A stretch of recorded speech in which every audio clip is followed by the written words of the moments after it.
from Tigerland. A fighting fury, we're from Tigerland. In any weather you will see us with a grin, risking head and shin. If we're behind, we never mind, we fight and win. Oh, we're from Tigerland. We never weaken till the final siren blows. Like the tigers of old, we're strong and we're bold. Oh, we're from Tiger, yellow and black. Oh, we're from Tiger, eat 'em alive. Oh, we're from Tigerland. Oh, we're from Tigerland. A fighting fury, we're from Tigerland. In any weather you will see us with a grin, risking head and shin. If we're behind, we never mind, we fight and win. Oh, we're from Tigerland. We never weaken till the final siren blows. Like the tigers of old, we're strong and we're bold. Oh, we're from Tiger, yellow and black. Oh, we're from Tiger, eat 'em alive. Oh, we're from Tigerland.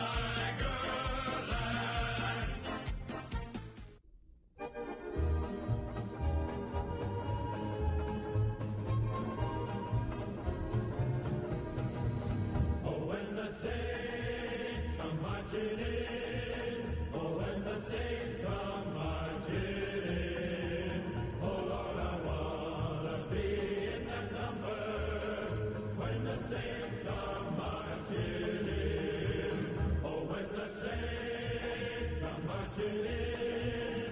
Oh, when the saints come marching in. Oh, Lord, I wanna be in that number. When the saints come marching in, we are traveling in the footsteps of those who have gone before. But we'll all be reunited on a new and sunlit shore. Oh, when the saints come marching in. Oh, when the saints come marching in.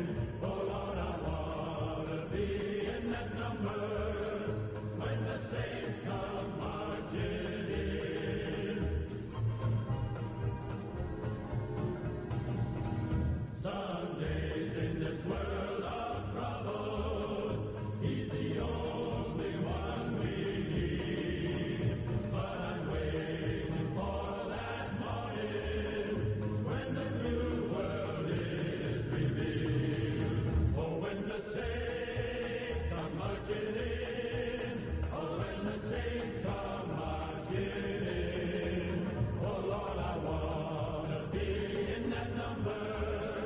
When the saints come marching in. Oh, when the saints come marching in.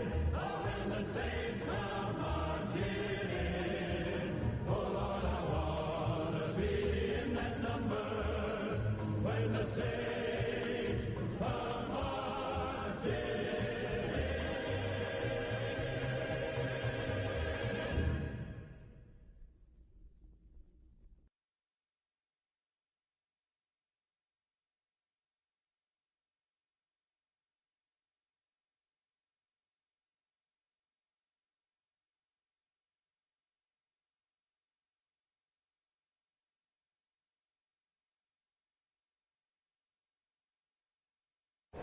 Well, good afternoon, ladies and gentlemen, and welcome to this afternoon's coverage of the TIO NTFL Final Series live from TIO Stadium. We have the Men's Premier League between St Mary's and Nightcliff.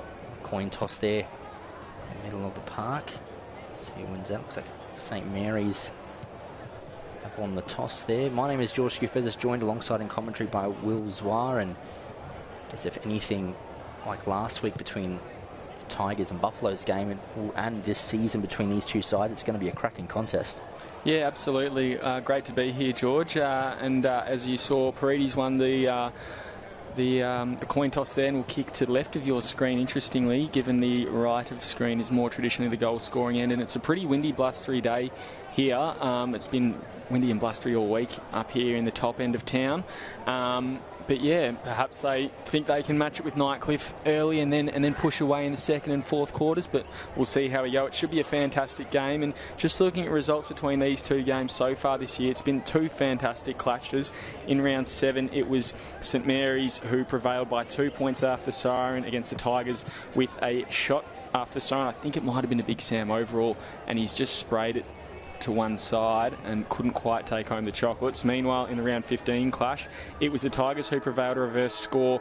Again, 2 points the margin, and it was Lockie Huppets, the hero, with one of the goals of the year called by Ashley Manakaros in the goal square there. So hopefully we're up for a 2 point margin again. That'd be some semi-final if it was to be the case. What's your prediction for today's game, George? Look, I think it's definitely going to be a tight game. It'll be the team that takes more of their chances, the ones to win it. As you mentioned, in round 17 and 15, the losing team on both occasions had a very inaccurate day. In round 7, the Tigers was 7-18, and in 15, when the Saints lost, it was 6-13. So it's definitely going to be a tight game. I'm not going to throw a prediction out there, even though I gave one off camera, but it's going to be a tight game. I think for the Tigers, they need to show a lot more control and composure than they didn't against the Buffaloes last week. Of course, maybe conditions played a significant role, and they'll want to control the game a lot more, and St Mary's want to bounce back for sure. I think they got a bit of a wake-up call from the Tars last week, and of course that game later on tonight action. So it's going to be a great game. I think a big in for the Tigers in that midfield and leadership department will be Cameron Eilert. I think we've seen that, even though some people say he's past his best, I still think he's one of the premier players in the competition. So a big inclusion for him, and a lot of interesting matchups as well across the field. Yeah, absolutely. You mentioned Cam Eilert, and he's definitely going to be a key part of today's game, coming back from I think it was a hamstring injury. He's also a former Saints boy, so playing against his old side, and these two sides, I mean, there's a lot of recent history between them. I think 2 grand finals in a row they played against each other, and a couple of semis and qualifyings along the way too. One of the first games I ever saw on the territory was between these two sides, and Tigers won that day. I think it was a semi-final. The reverse of what we've got today, St Mary's finished in 4th and Tigers finished in 3rd and progressed through to the next week. So, as we say, a lot of history, including that drawn grand final a few years ago, which Nightcliff eventually prevailed in after extra time. But great game ahead. I think, as you say, Saints have a point to prove. I think they will come out on top. But the Tigers looked very, very hungry last week, and I think they'll take it right to the line. Another interesting inclusion in today's lineup, who was missing from last week, is Hamish Hartlett. It's looking like he's going to head into the forward line to start off today's game. Played a lot of his AFL for Port Adelaide off half-back, so perhaps they've got something in their pocket, the Tigers coaching staff. But it should be a great game ahead. Umpires in today's game, and we've got our field umpires Callum Loney, Daniel Lancaster and Kyan Evanson. Emergency will be Samson Bayment. Our boundary riders today are Kylie O'Donoghue Ellis, Cooper Rain, Anthony Knights and Jet Cahoon, and our goal umpires Noah Polino and William Wood. So great collection of men and women in green today, and obviously we can't have our game without them, and they'll get us underway. Be Grenfell on Bowen in the ruck, set for a big hit out. They've been fantastic, and Kieran Parnell, he's been one of the better players in the comp the last month or so. Also had a pretty good outing against the best player of all time, Gary Ablett Jr. And he played up here back in November. We'll restart from the middle again. I think that was Bailey Edwards whose kick was smothered, but they'll have another crack going forward. Nightcliff and Hartlett at the fore of the ball. He can't take the mark. Snap forward this time, and just reading it a bit better off the boot there was Green. He takes a good defensive mark there. Goes out that far side to Dylan Lant, potentially wearing a medal around his neck in a few weeks' time, courtesy of the Nichols medal count. He goes back to Green. That wasn't great work between Lant and Green. Two of their better players, but they'll work it out. Hartlett's put some pressure on Lant. Here now goes to Hillier. Hillier back there to Parnell. Parnell down that far side and just kicks it to grass. Running through there, I think it was Dylan Lant again, but he's ran too far without the ball. Gow, he now goes laterally and his teammate goes into the forward line, but that's a great defensive mark there from Harrison Ling. Wasn't a mark in the end, though. They just work it out of there, but St Mary's a few bombs out of their back line without intent, marked by Deary. Just forward of centre. Looks pretty dead in the forward line. Here comes Butcher. Green again. He's probably had 3 or so intercepts already. Very busy in. I think he'll get another crack here. Another possession thanks to a handball from Robinson. He goes down that far side. Umpire calls a free kick again, going Deary's way. Quite a slow start here. Uncharacteristic of a final, George. Yeah, very much so, but 2 big grabs early on here by Deary as he goes forward again. Again, just forward in hope. I think that was Braxton Armat. And here's not Parnell, sorry, it's Jellyman Turner. He goes long to Calder, a long way from home. His teammate just hit the deck and Calder will keep running, but the ball bounces over the boundary line. So interesting to see who's picking Calder up. Obviously, we've got Nightcliff in these yellow jumpers with the white numbers. It's not easy to see exactly who's who there. But we'll bring you what we can. So in the ruck now, looks like it'll be Auburn for St Mary's perhaps. No, sorry, looking at the wrong umpire there. Grenfell, well, no one really got the hit out there. Filer gets a handball out to Eilert. Instantly getting involved. Grenfell kicks it forward and there's a free kick paid going Nightcliff's way. So it'll go to Cammy Eilert. And you wonder the risk that St Mary's coaching staff are taking. Only they know how big it is, obviously coming back from an injury. He's an older fella, as we know, so those soft tissue injuries are not always quickly to repair as they were in his younger years. I think that's Moody, who had a really good game last week. Up forward, kicking it down the line. Now with Butcher a long way from home. He goes to Hartlett. Hartlett takes a mark. Ooh! Gee, he hit hard into Braxton Armat there, but he'll get up, go back and have a shot on goal. So the 2 former Port Adelaide boys combining there, and 3.5 minutes in, Tigers will have our first shot on goal, George. Yeah, strong mark too by Hartlett. I think he was positioned to take the mark, but very easily could have taken his eye off it, especially with the contact coming straight after. But good grab, and his injection into the lineup this afternoon could prove to be the opening goal of this contest. Just past 4 minutes. He's got a big boot on him. Inside 50. Gee, it's a good looking kick, but it's just been caught by the wind there. And if we get a shot of the flags, you'll see that they're all over the place. One sort of blowing towards the airport, 2 blowing across to the Italian club behind us. It's a bit of a fishbowl in there. Jellyman Turner will kick out from full back. A lot of numbers on this side, but instead he chips it out into the back pocket, the opposite back pocket to Smithson. He's got Musgrove leading a long, long way away. Looks like he'll go to him though. Overcooks it. That's a really long kick. Nyhouse getting involved, and interesting match up there. Nyhouse on Musgrove. You'd think the Nightcliff captain would more than have him covered, but perhaps they're trying to find a little win there off half back. Ball up on centre wing under the old scoreboard. Tapped down by Bowen. Eilert wrapping up Smithson. Umpire calling for another ball up.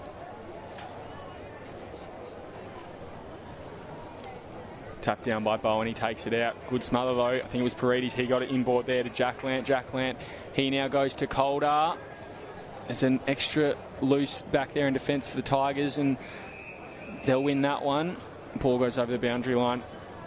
In St Mary's forward, 50.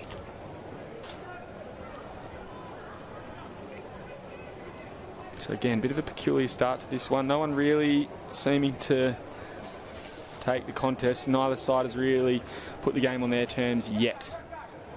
Kick out of the back line there from Nightcliff. Only as far as Hillier. He takes a mark about 70 out.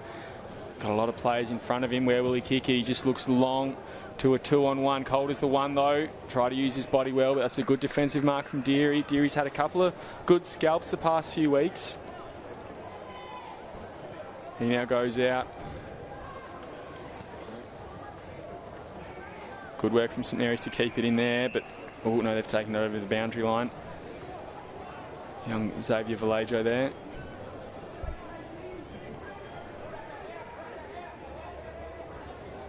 So I'll have Armat on Bowen again. That's going to be a fascinating lineup today, George. Yeah, it certainly will. Paddled forward. Try to get it to Yaron. Also involved is Jack Lant. Now with Dill Lant. Tackled as he got it down. Huppert's got it out there to Jackson. And now they're away. I think this is Roger Morris going down that far side, and he's hit up Hartlett pretty well, just playing a little bit in front of Brock Lant there.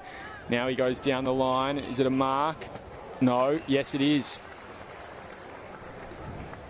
In the pocket, very tight angle. Doesn't really look confident, looking like he might pass it off. He does. Goes to the top. No, he's gone for goal, and it's gone through. So Tigers get the first goal on the board, and they hit the lead first.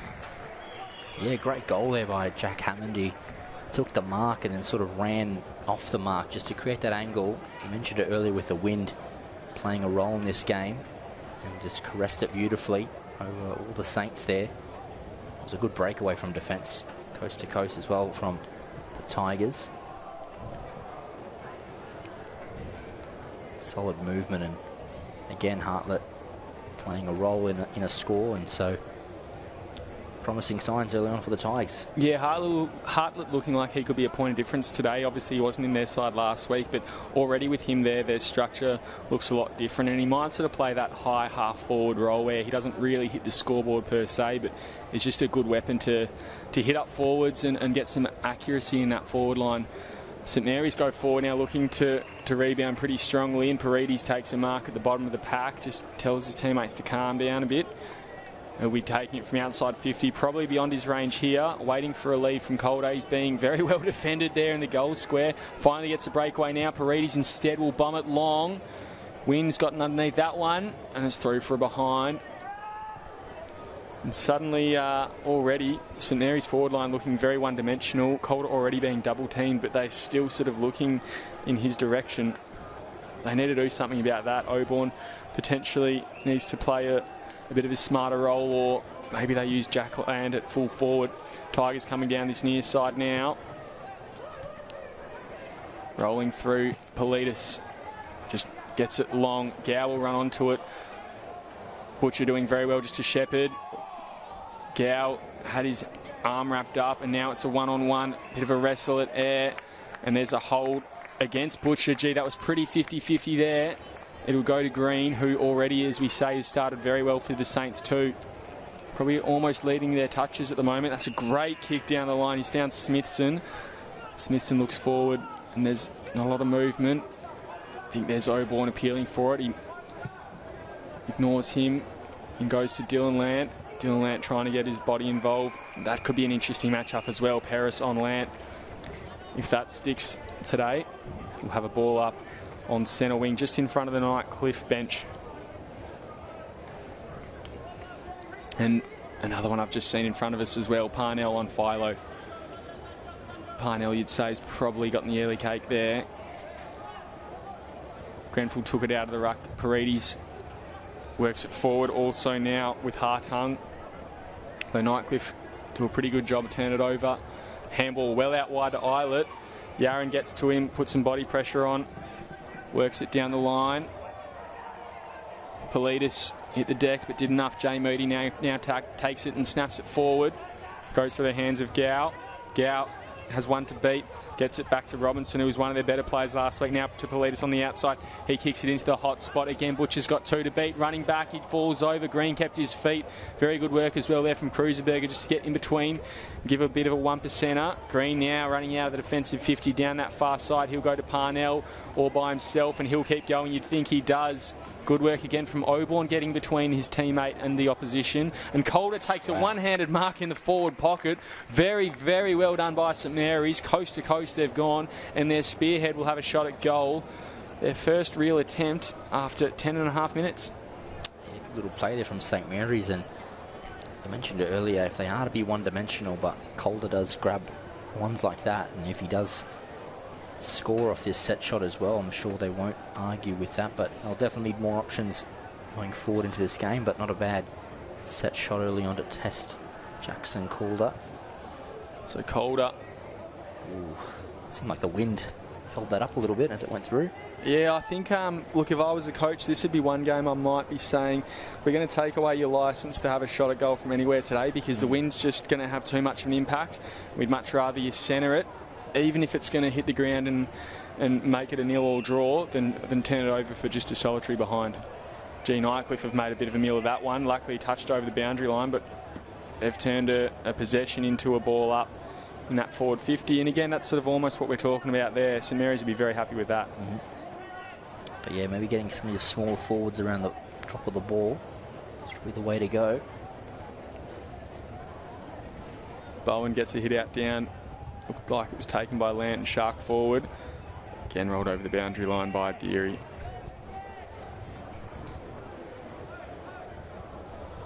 Deary's had a really impressive month of footy as well. I think he held Tommy Bulk scoreless twice in the finals last week, and then again I think it was round 16 or 17 when they faced off. So he's in pretty good form as well. Ball now in the forward pocket up for dispute, and there's a high tackle called out. Will go St Mary's way, so they'll have another shot on goal, and it's looking like it's going to their superstar Dylan Lant.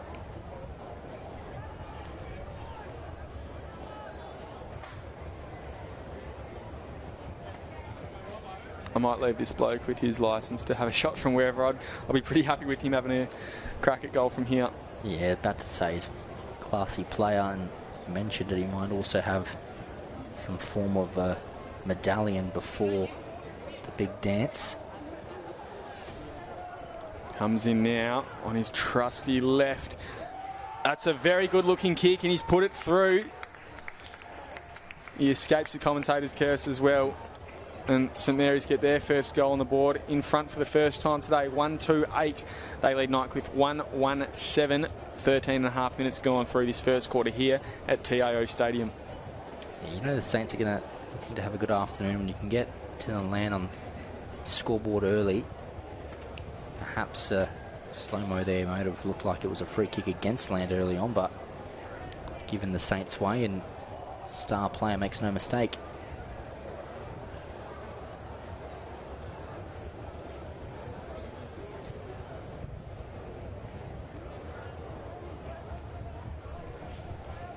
So looking like Harrison Ling is lining up on Hamish Hartlett in the Nightcliff forward line as well. That'll be a great match-up today.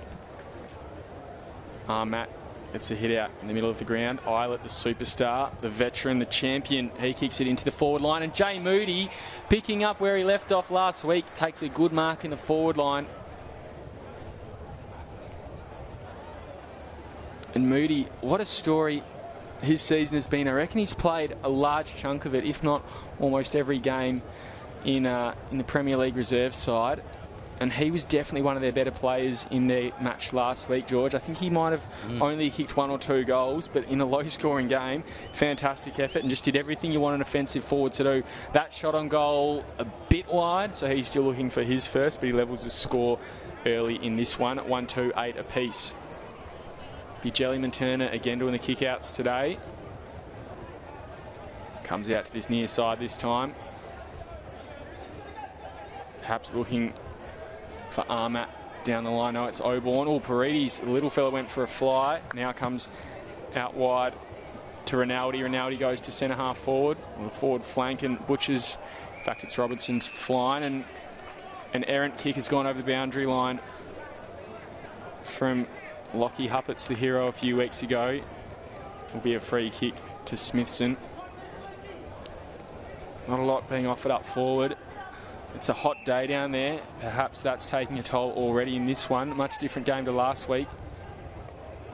Good mark from Bowen at the back. He was about third in line there. In fact, it's a free kick to Simon Deary. He goes again forward, but not really to a target. That's a good mark again from Jay Moody. Boy, perhaps this boy was born to play finals. He goes a short, sharp one inboard to Hammond again. Good stretch, good take. And their small forwards combine very well. Tell you what, Moody's certainly on course for a back-to-back weeks of great appearances, and I think you called it last week. It doesn't spend too much time or characteristically forward, but not the tallest boy either. Took a great mark and sets up Hammond here for his second. So Hammond comes in, and he does. He kicks his second, and he goes straight to Jay Moody. Their small forwards combining, and Nightcliff in a good position to start this one. They move to 2-2-14, a 6-point lead over St Mary's, 1-2-8. Good start. And I think Sharky Robinson, the Premier League reserves coach, was potentially hoping he'd have Jay Moody in his pocket for this final series, but he might have to wait and go forward without him, because he started on fire here and had a really good performance last week as well. It was good here from the Tigers, whether it was a free kick to Deary, which ended up being a good grab as well from Bowen, and seemed to be in control early on. They're up by a goal. In the middle, comes down to Smithson. They work it forward. Handball goes out and Smithson will take it back. Gets a kick deep forward. Calder trying to muscle his way into a better position. But that's good work there from Nightcliff at full back. Goes out looking for Deary, who's also started this game very well. And perhaps that's Nightcliff's trick at the moment. It's not their superstars playing well, it's all of the other players around the ground. Their structures are in place. Paris couldn't take the mark, was put under pressure from Cruiserberger, but he works with his teammate, gets a quick 1-2 in there. I think that was with Hooper. Now goes down the line. Moody can't take the mark, hits the deck, try to get a handball out. They're getting on top of him there through Zach Robinson. Now comes out the back to Brock Lant. He finds Paredes. Paredes has got Dillant in the middle. Instead, he'll go out this near side. Had Oborn wide. Instead, he check sides it to Nicky Yaron. He'll take it on the volley. Now goes to 50 and darts it to his full forward. In the forward pocket, goes through his hands and taken over the boundary line. And again, that full back is just having a good early start against Jackson Calder. And they seem to be double teaming him where they can. So they know that he's going to be a focal point for them. In the games I've seen St Mary's play this year, when he's been on, the Saints have been on. When he hasn't, they've stumbled. Comes in now, Yaron picks it up. Spills out, Calder, top of the goal square. Just does a little dinky kick to Simon Deary. Guess who? And he takes it out of that back line. Now comes down this near side, kicks it. Good smother there. Again from Zach Robinson. Nullifies the contest. You mentioned it earlier on. It's I think it's Ben Vile who's currently on the St Mary's spearhead. Doing a great job at that as well. Number 28, and we'll have a big afternoon if he's to keep Calder quiet. I read his number as number 20 and couldn't see a 20 on our team sheet, so thanks for that, George. Definitely helps out. Yeah, I think Vile's another one who's not as big a name as your Philos and your Islets and your Hartlets, but having a pretty good sort of post-Christmas season. Bowen, he goes down the line to Moody, just kept behind, and the mark is taken there from Robinson. Robinson had to be quick getting rid of it, and does. Simon Deary seemingly playing the loose. Hartung running onto it. Vile picks it up. He's tackled. Now comes out from Brown to Paris. Paris goes wider to Islet, and there's a free kick being paid downfield for a late hit on Paris. Nyhouse just come on ground and potentially a target. Instead they cross goal, but they're not clean with it. They're making Jackson work. He goes out wide now. And in the middle of that back line, I think that's Vile again. He just kicks it long into the run of Huppets. Huppets has got a few to beat, but they might make it work. St Mary's clean here though. Brockland gets it there. And Ling works it out now to that back flank, and they're away again, St Mary's. Probably had a bit more of the play now with Parnell, but maybe not as clean. He plays on and bounces. Just a quick one over the top to Jack Land in the forward 50, beautifully taken, beautifully weighted, and they used the space, every single inch of that spare bit of grass they had there to perfection. Okay, good grab as well, Jack Glant. Not certainly like Moody, not the tallest Saints player out there, but finding himself in a good pocket of space up forward and takes a great mark. Comes in and kicks. It's well offline. In fact, it's out on the full. Again, it's the triple threat with the Lamp brothers today. Jack in the forward line, Dill in the middle, and Brock off half back. Eilert in the back pocket. Seems like he is playing off half back. Today we know he can play really anywhere in the ground, but I think that'll suit his legs at the moment. Doesn't want to be too explosive in the forward line or the middle. He can be a bit more reactionary in that back line. Tigers work it down the line as well. Spills out the back. Parnell will pick it up and crumb it. Gets it out to, in fact it was Ling, sorry. And now with Robinson, goes further afield. Sells a bit of candy there, was Oborn. Not bad from the big fella. Now working it forwards. Boyle again. Calder on 2. Oh, what a mark that was. 2 bites of the cherry. And he let Eilert know about it. And this is a much more favourable angle for him. Yeah, good grab as well. 2-on-1 there in the contest, and he outmuscles both Tigers defenders, but needs to certainly start putting him through. Jackson Calder, of course, just edged out Jaden Magro for most goals in the season as Calder comes in. And he likes that one. Gives a little fist pump. Gets around his teammates, and St Mary's hit the lead again, 2-3-15. It's 1 point. They've got over Nightcliff 2-2-14. 23 minutes gone in the first quarter here at TIO Stadium. Yeah, good opening exchanges between these two teams. It's certainly not a shootout. It won't be a shootout as much as so far, with, I guess, the spread of goals. Dylan Land and Jackson Calder both. And just take a look at this mark here, George. Great work from Calder. Used his body very well and had to take it with 2 bites of the cherry. But if he can outplay the double team, Saints will be on their way to a prelim. Questions maybe might have been asked a bit more. Paris there kind of stopped off the contest and letting Eilert get into it, but yeah, a bit of a mismatch perhaps. Both a bit shorter than Calder. Ball work forward now. Kicked out of there by Wines. So there's Wines and Vine in that back line. And that's quarter time siren, and it'll be, I think it's St Mary's with a 1 point lead. Our scoreboard on field says it's all tied up, 14 apiece. We'll try and sort that out, but bring it back to you after the quarter time break. It's been a great first quarter here, and very interesting clash ahead for the next 3 quarters in the first semi-final here at TIO Stadium.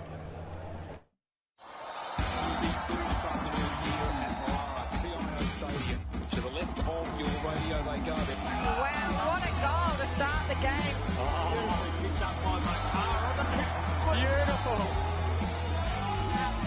Goes for home and it's nailed, an absolute ripstorter. From the pocket, and he's kicked an absolute ripper.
Welcome back, ladies and gentlemen. Second quarter of the TIO NTFL final series about to get back underway. It's the Saints here with a 1-point lead over the Tigers. 2-3-15 plays 2-2-14, and certainly had a cracking opening quarter, and it's been a tight contest, hasn't it, so far, Will? Yeah, absolutely. Been a great contest. Probably a bit underwhelming in terms of the electricity and intensity around the ball, but it is a very hot day out there, and perhaps both sides just... it's almost like it's a bit of a wait and see what the other side does first and see how we'll react to that. Obviously, there's been some pretty exciting games between these two so far this year. The average score, I guess you'd say, would be a draw, with both sides taking a 2-point win over the other. And at the moment, we're still just trying to establish the score, but it's either 1 point or it's no margin. It's draw at quarter time, 2-2-14 apiece. The scoreboard at the ground says 2-2-14 to 2-3-15 St Mary's Way. Your scoreboard at home says. Just trying to establish that. Umpire holds the ball aloft in the middle of the ground, though, for the start of this second quarter. And Grenfell was held, I think. Philo tried to run away with it, but luckily didn't give away a free kick. In fact, it was Dylan Lant who was held on the ground, on ground level. He plays on. And I reckon he could be a key to today's game. Saw him in that Waratahs game in round 17, break the game open with 3 quick goals in the third quarter. Peris, he gets it now. The back line. Saints get it to Vallejo, though. Made himself a mainstay of this senior team, and Yaron check sides it through to start the second quarter. Puts the Saints in front. Good work there from Nicky Yaron. Yeah, good opening passage of play there. Was moved slightly into the midfield towards that first quarter as it aged on, but do like Nicky Yaron up forward. Yeah, just look at his work here, and he puts on a tackle there. Just one of those players where the ball sort of spills to him at the right time in the right place. Gets to Vallejo there, and you can see he's just lurking all by himself, a handball ahead of that pack. Easy as you like from there of a player of his calibre.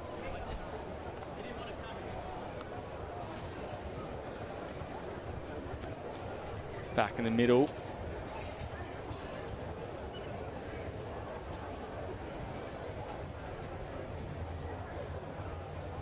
Tap goes down from Grenfell to Lant.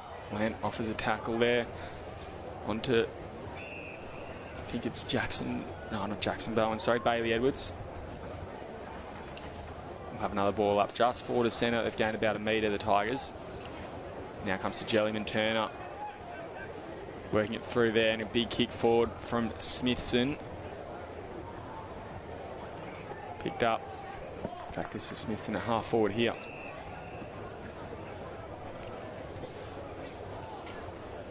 Another ball up, a long way from home for the Saints, even further for the Tigers. Grenfell gets the ball down now and just barreled out of there from Eilert.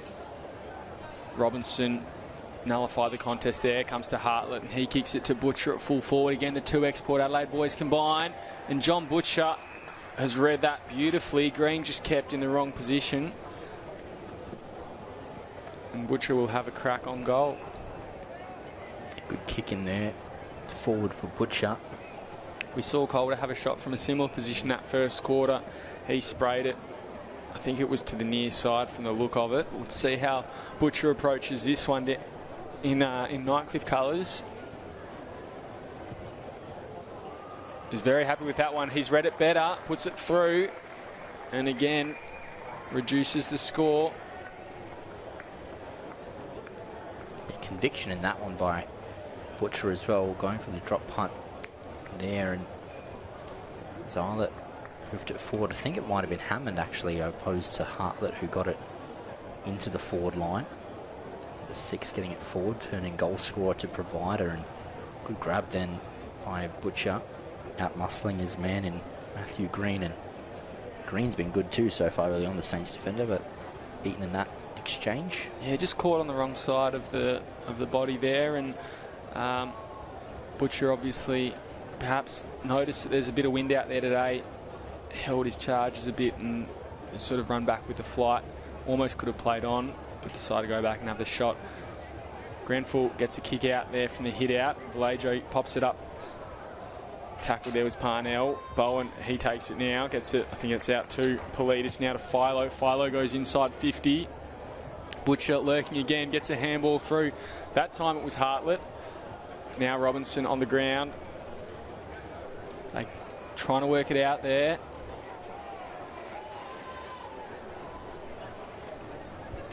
And Saints, they barrel it out.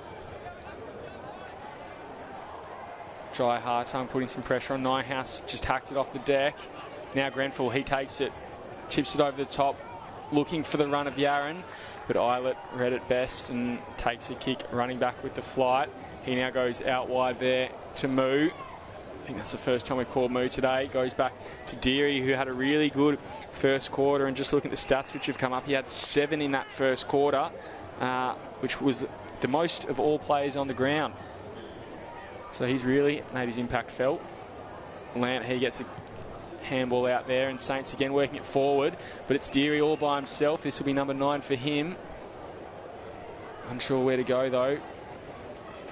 Again, this game just lacking a bit of spark and energy, and really you almost have to demand your leads if you've got the ball at half back or in the middle of the ground, because the forwards aren't really giving you much. Ball now into Hillier. Hillier will roll round onto his right, as he does so often. Ball goes through the hands of his forward on the lead there in Oborn, and Tigers through Deary again. Oh, gee, bit too sharp and harsh out to Nyhouse. He had time to collect and gather, but the kick was offline and out on the full. We'll have a free kick to St Mary's. As we say, Deary led all comers. Cam Eilert had 6 touches in that quarter as well for 6 kicks. John O'Peris 5. Meanwhile, for the Saints, Smithson had 5, Dill Lant had 5, and Lucas Jellyman-Turner had 5. Lant, he now goes, try to go inside 50, but he was tackled as he got rid of it. Eilert running onto it, and the ball rolls over the boundary line very deep in St Mary's forward line. So they may have an opportunity from this throwing. Dill Lant also had 3 clearances that quarter. So too did Cam Eilert. Bowen leading all comers in the ruck with 7 hit-outs. Nightcliff leading that statistic 8-4. Oborn perhaps got one for St Mary's then in the ruck. Diving on it there's Boyle, and works itself forward, but Eilert takes a mark. He'll go cross goal. Gee, brave kick, especially with the wind floating underneath it. Vile to Peris. Down this near side, he'll enjoy that shade, escape from the heat. Almost surprising there's not more attempts to bring it down this grandstand side here so far. It's going to get bigger though as this game wears on and the sun sets. Eilert centres it to Bowen. They've got numbers out that far side. He'll make Wines work in the sun, but Wines plays on. He's got a big lead from Butcher. He'll go down in that direction. Can't take the mark. Good work from Green there. Hillier, he picks it up, and there's a dumping tackle there from Green, but he's been earned a free kick. He goes a short one to Ling. Now with Hillier, he'll take a bounce over the top to Oborn. Oborn looking a bit different without his blonde peroxide in. He gives it back to Hillier, goes to full forward. Calder, oh, good work there from Vile. Couldn't get rid of it though, couldn't get it over the boundary line to safety. Tigers work it out though, they've got the numbers. Nyhouse on ground level, he goes there to Huppets. Huppets out of the defensive 50, goes wide to Edwards. Edwards down the line, kicks it to Grass. Ling on Hartlett, and very close to the boundary line, it just pops out and it makes its way there. So we'll have a boundary throw in. Hartlett, I think, thought he could have pinged him for holding the ball or extracted the ball himself, but it wasn't to be. Ball comes back into play.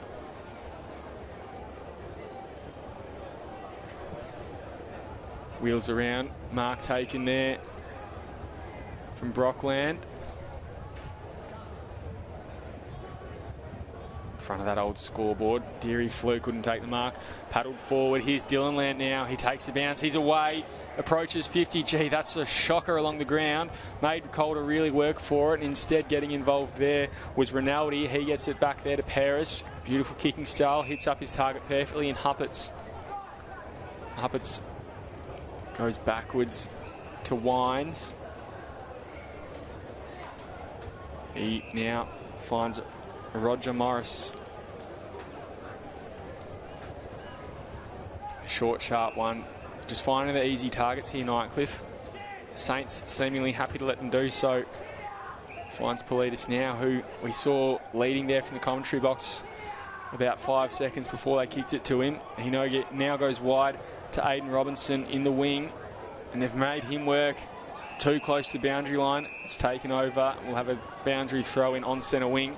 Any other statistics from that quarter catching your eye at all? It's been fairly tight, I think, across the board. Of course, just the hit-outs, in which there's no surprise that when Bowen's in a game, it can always go one way. Fairly tight across the board, yeah. In that quarter, 3 rebound 50s each to Deary and Matty Green as well, which is no surprise at all. Here's Deary with the ball, Speak the Devil. Meanwhile, there's a St Mary's player down. Not sure if he's copped a knee to the delicate area. I think it's Oborn. Play resumes in front of us though, and it's Long who rolls around now onto his right, goes a short one out to Grenfell. He takes a solid mark in front of Hupperts, and Grenfell will kick it long into the centre corridor, marked by Dylan Lant. Told to play on, rolls onto his left, snaps towards goal, and he likes that. His second of the day.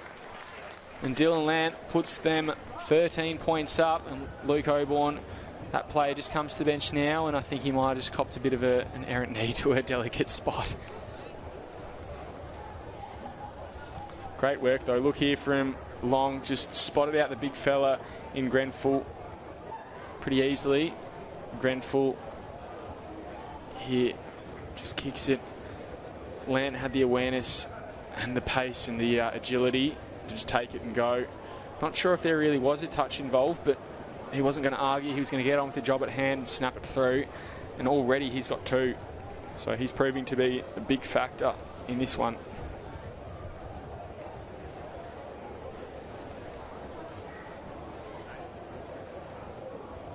Back in the middle of the ground, Aiden Robinson assuming ruck duties for the Tigers. I think he won that one down there as well. They're not really to advantage, and none of the hit-outs today really have gone cleanly. Mind you, there's Philo. Goes out to the run of Hartlett. Hartlett, didn't work it out with Morris. And so the Saints work it forward for Hillier. Hillier kicks it forward now to Calder. Calder hands it back. Snap on goal there. Good work there from the Nightcliff defenders to nullify that contest. Not sure what happened. I think it was touched off the boot perhaps, but no mark paid. Possibly also just a bit shy of that 15 metres kick, though. I thought it might have been enough. Top of the goal square. Calder takes it out, drops the ball though, picks it up, kicks towards goal, and he gets it through. So the full forward doing the ruck duties and then capitalising on it. And now that's a 13-point margin. Got ahead of myself that last goal.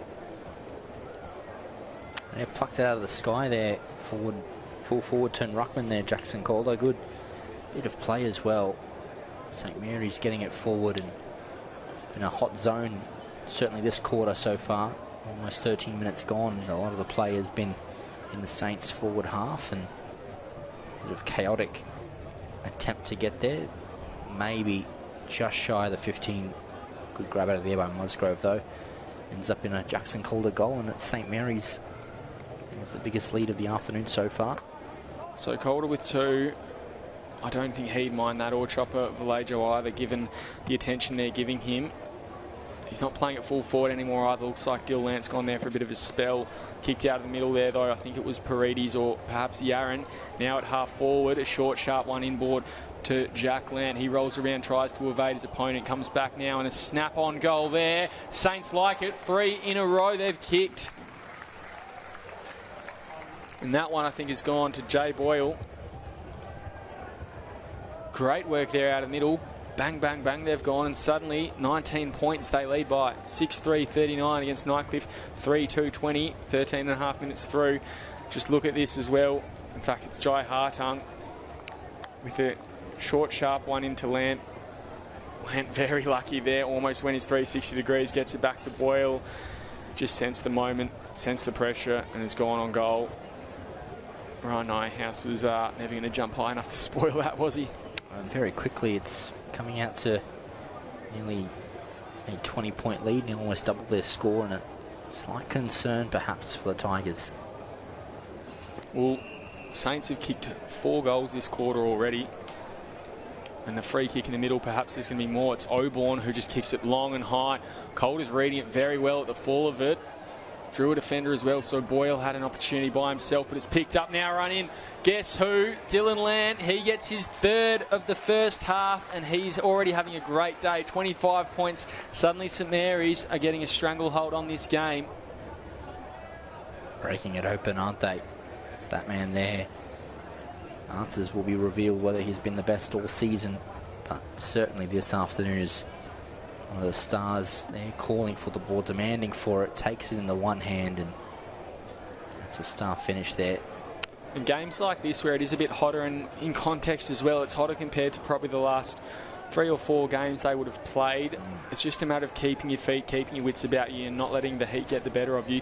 Saints haven't done that there. They had 3 players running into the open goal they could have gone to. Lant's been the one who's been lucky enough to get on the end and stream ahead, despite the fact he's already got 2 to his name today. But the Tigers, meanwhile, just seem a bit lethargic in that area. So I think that'll be something Barks will be trying to pick them up on, and you dare say their leaders, Nyhouse and Eilert and Nathan Brown, on the ground at the moment as well. Before half-time, Saints have worked it forward again, though. Now kick it out into the flank. Yaron will be first to attack. Vile on the ball. Brown almost slung Yaron. Umpire's seen it that way as well. So Yaron will have a free kick about 50 out, looking to go very quickly. Umpire calls play on. Don't know if Yaron really wanted him to do that, so he just hooks it round into the corridor. Jack Land at the fall of it. Good work from Vile. Eilert at the crumb. Got it to the big fella Bowen, now out a long way from home. Jacob Long got a fist involved and he's given away a free kick for a high contact. Now it's Bailey Edwards. He's very close to his opposition, to his teammate there in Hartlett. Almost gave him a hospital handball, but not quite. They get it out wide to Hammond. He'll play on, turn and go. Take a bounce. Just do a quick one over the top. And a good mark there from Robinson, one of their better players last week. Yet to really have a huge impact today. Interestingly, it seems more like a big man's game today than it did in the wet last week. He now centres it, and good running back with that is Kieran Parnell, who has been a massive part of Saints' resurgence this year, and almost one of their better players, certainly in this final series. Big Bowen kicks it forward, and that's almost out on the full. It is. Long will take the kick in from the back pocket.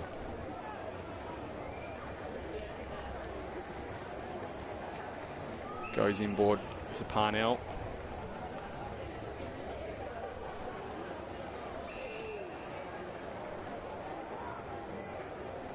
Back to Parnell. Saints just slowing up play. Not quite at red time yet, but getting pretty close. And Saints will come out this near side from Jellyman Turner to Green, who will keep going. They're using the shade, keeping out of the heat. Gets a handball over the top, not to Cruiserberger, but to Ling. They didn't make it work, though. Cruiserberger, well, he does make it work. Getting a hand in there was Rinaldi. He handballs over his shoulder, unsighted.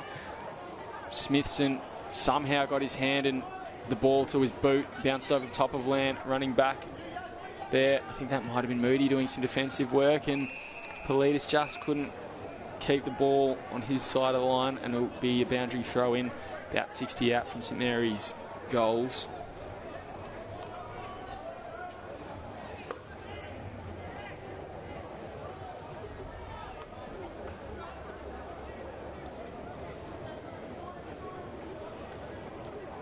Ball comes in.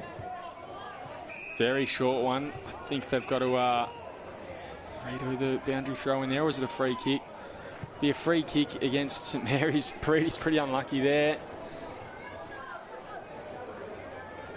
Bowen, he kicks it long down the line. Aiden Robinson takes the mark. Handballs it to Hartlett very quickly and then goes further infield to Ronaldo. He didn't hit him, but he had time to collect it. Goes out to the lead there at half forward. Long gets it out of there. And Moo handballs it inside again, this time to Jackson. Through the hands there of his teammate. Hartlett paddled it back over the top. Found the boundary line. Interesting attempt there. Not really sure what he was trying to do, but if that's what he was trying to do, get it over the boundary line, he's done very well. So you approach time on here. It just seems as though the St. Mary's have found their matchup, certainly defensively, on the Nightcliff forwards. They've been able to nullify a lot of the threat early.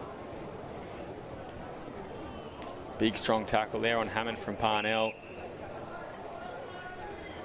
Guess as good as the Saints have been going forward through Lant, Parnell equally one of the better defenders certainly out there this afternoon. And unfortunately we don't have our tackle stats here, but I reckon Parnell would be leading them if we did. In that back line, taking a bounce is Robinson, who's been pretty good today as well. Parnell to Long, and then further afield. Couldn't find his target. Nightcliff perhaps with an opportunity over the top. Nyhouse, the handball to him wasn't clean. Now comes to Moo. Oh, Moo dropped it. But he's earned himself a free kick for high contact. Lucky there. Goes to Eilert. Eilert used his body well, can run onto it. And noted that Eilert was playing the back line that first half. Perhaps now he's playing more of a midfield role, injecting him in there to see if he can shake things up a bit and get the game back onto Nightcliff's terms. They've only kicked the one goal. I think it was the first of the quarter through John Butcher. Since then, it's been all St. Mary's. 2 goals to Lant, 1 to Yarran and 1 to Calder.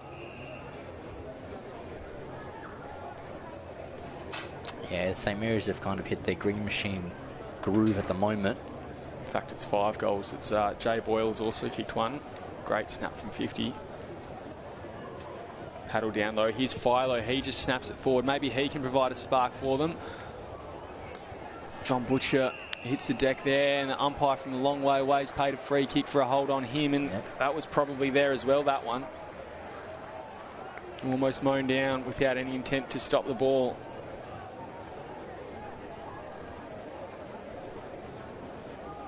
So as we tick to 21.5 minutes here, just a reminder that you're watching AFL&T's coverage of the 2022-23 TIO NTFL final series here from TIO Stadium in Darwin. And it's our, what are we, is it the first semi-final between Nightcliff and St. Mary's? Yep. The winner will go on to the loser of tonight's game between Waratah and Southern Districts. And for the losers, it's straight to the off-season. Oh. And there's a 50-metre penalty, so I think it's against Paredes. That will make it a certain goal, you would think.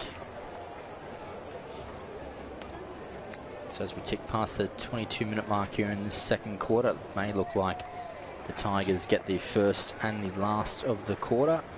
Both through John Butcher. And goal kicker now, Butcher.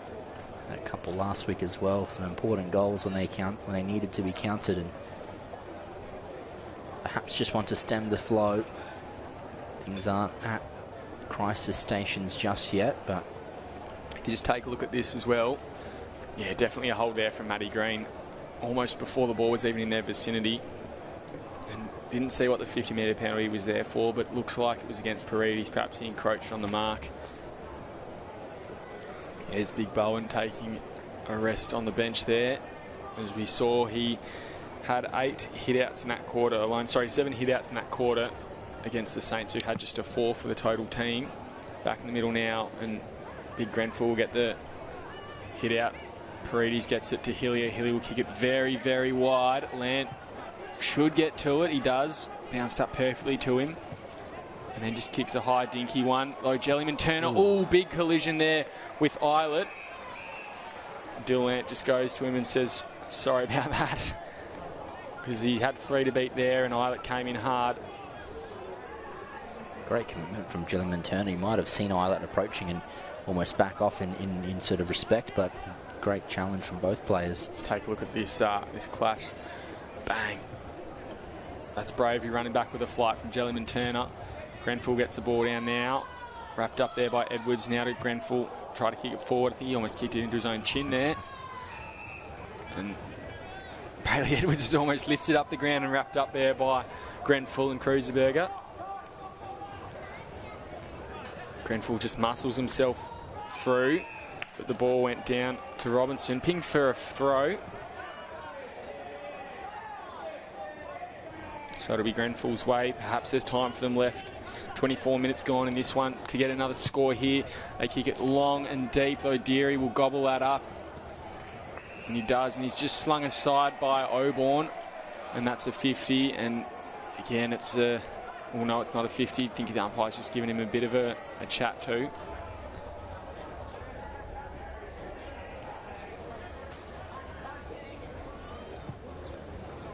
Deary with a floater out of there. It works though. Finds Moody. Moody gets it to Rinaldi. Rinaldi, good running back with long. If he dropped it, Gow could have been on. Could have outpaced him there. Long goes wide now. Finds Brockland, who will turn and go. Oh, he slipped over. He's got a bit enough agility to make amends for it, but goes to Green, who was under pressure, so almost let it go, and Lant had to work. Now to Kruiserberger. Saints had a few numbers waiting in the ranks, and now it goes to full forward. Calder, oh, good fist involved there. Hits the deck with Smithson. Jack Lant gets the ball out. Parides running onto it. Can he make them pay from the pocket?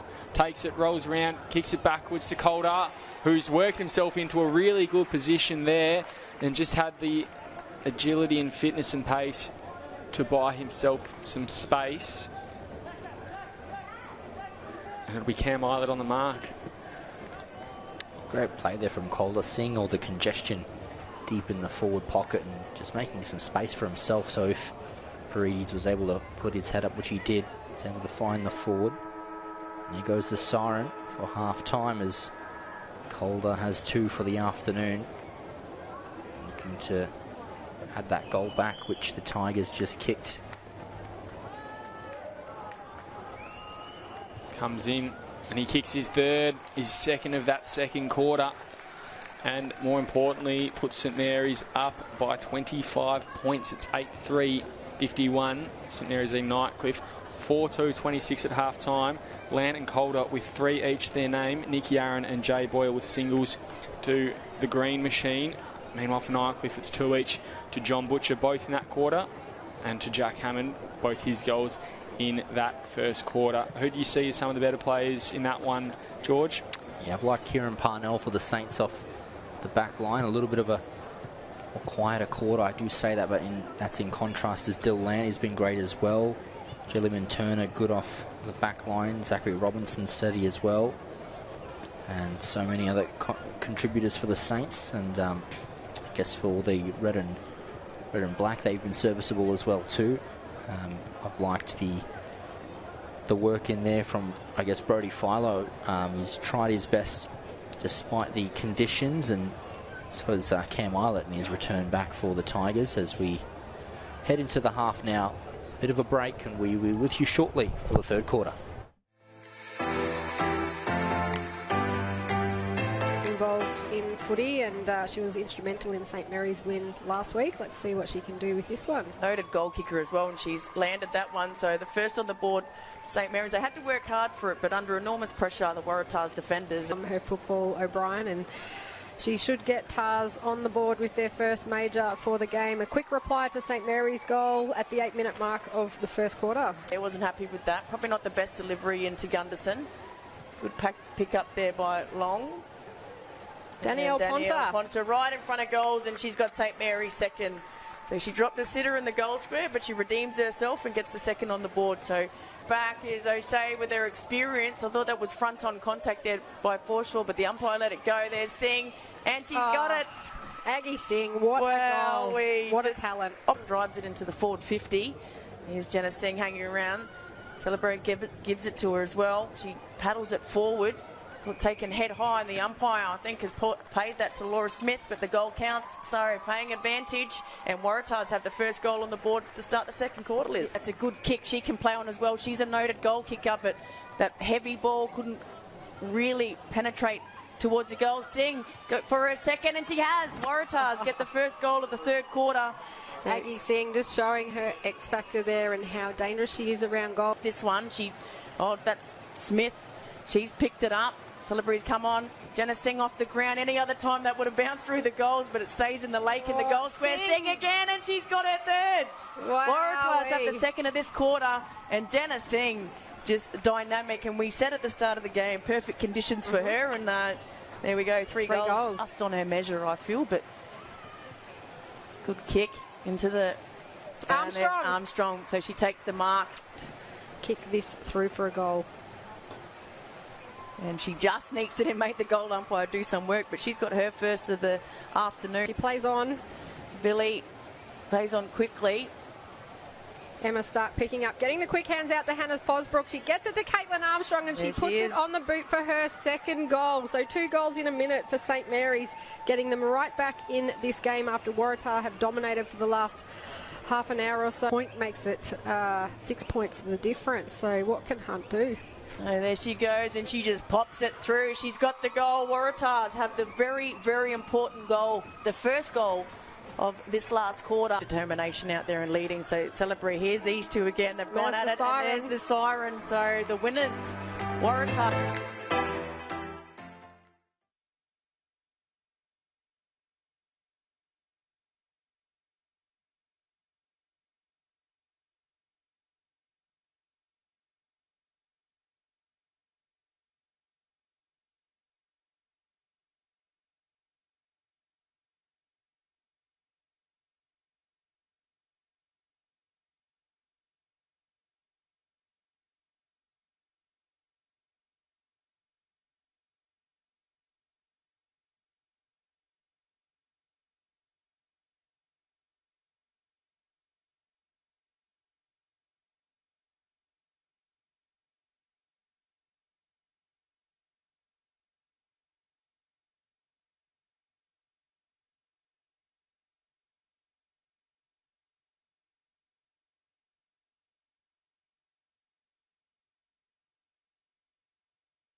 Wrapped up then again was Oborn. Now it comes out.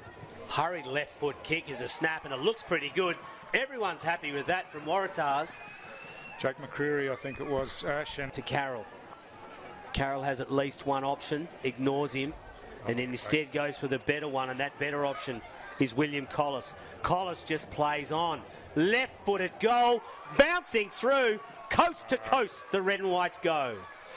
So it was knocked away by the Dylan Collis, still loose. Now it comes back to Yaren's right foot, kick at goal is true. And the green and gold are on the board now. It was a scoop out from the Tar's hand, but anyway.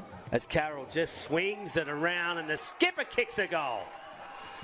Yeah, great finish there. There are substantial skill errors, no question about that. That was Magro, puts it straight on the boot. Oh, loose out the back. This is Bow. He's going to score again. I think that's his second or third, is it? Let me just check. No, he's had his first. He's had a couple of chances. He had a couple of shots. 6 from Waratahs. It's really held his own tonight. Now they've got Gooch is in there. Oh, they both looked at each other. Oh, they've overrun it. Calder has a crack, and Calder gets a goal. Wow, comedy of errors. Base here, Tars. Can they set it up? Morris. Kirby was up. Hope ran straight into Morris. He's going to go to the back to Anchors. Anchors into an open goal.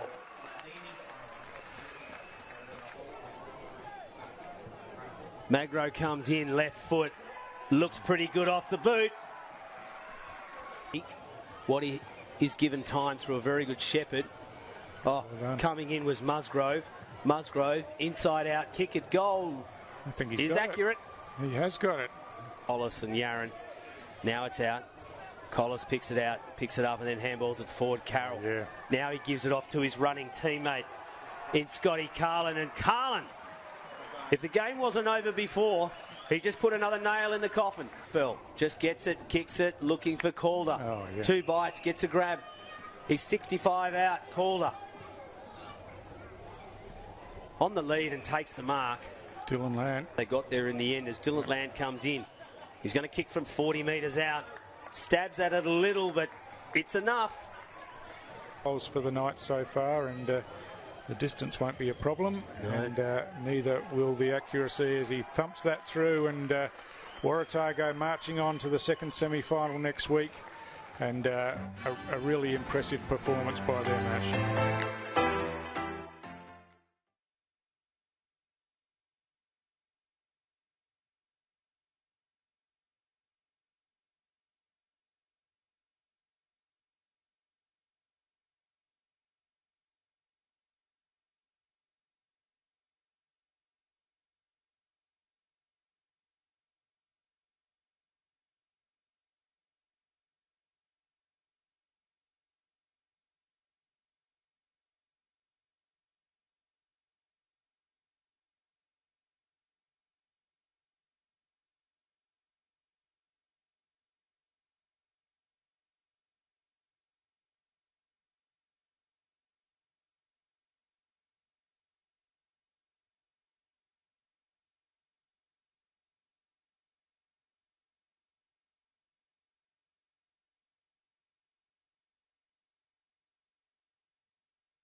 In the pocket.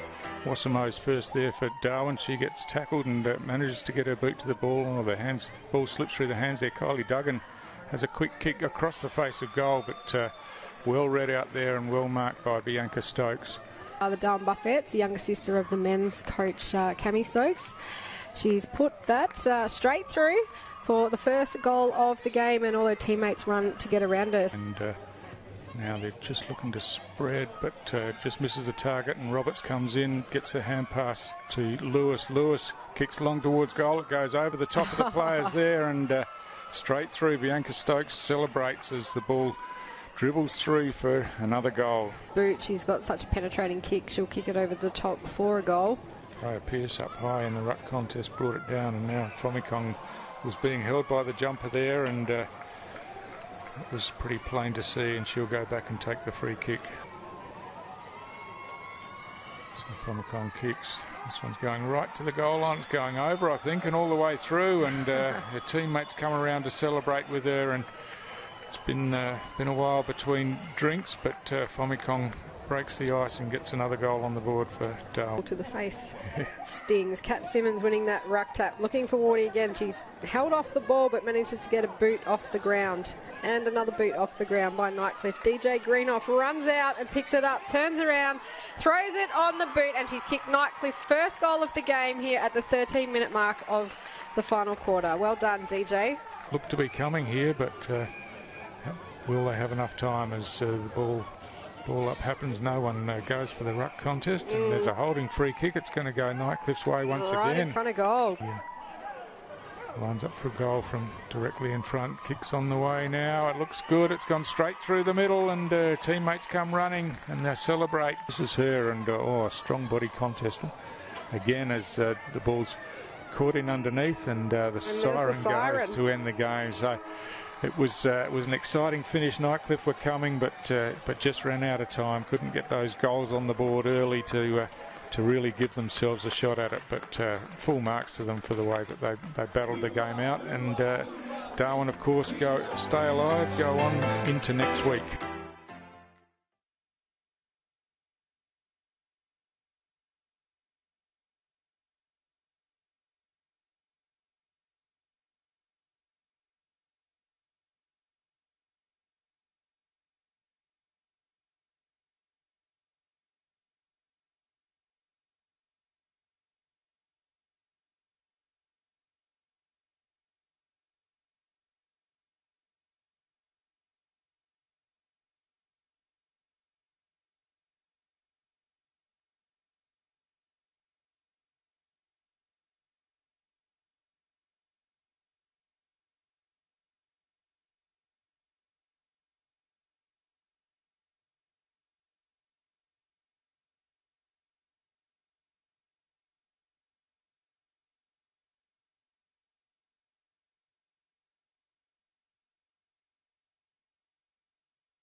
Kept alive by Eldridge, just on the line. Now he kicks a high one to full forward. Campbell again lurking at the back, can't do it. Holt Fitz runs in the goal square. He gets the first one. He likes that, and the Buffs are on the board.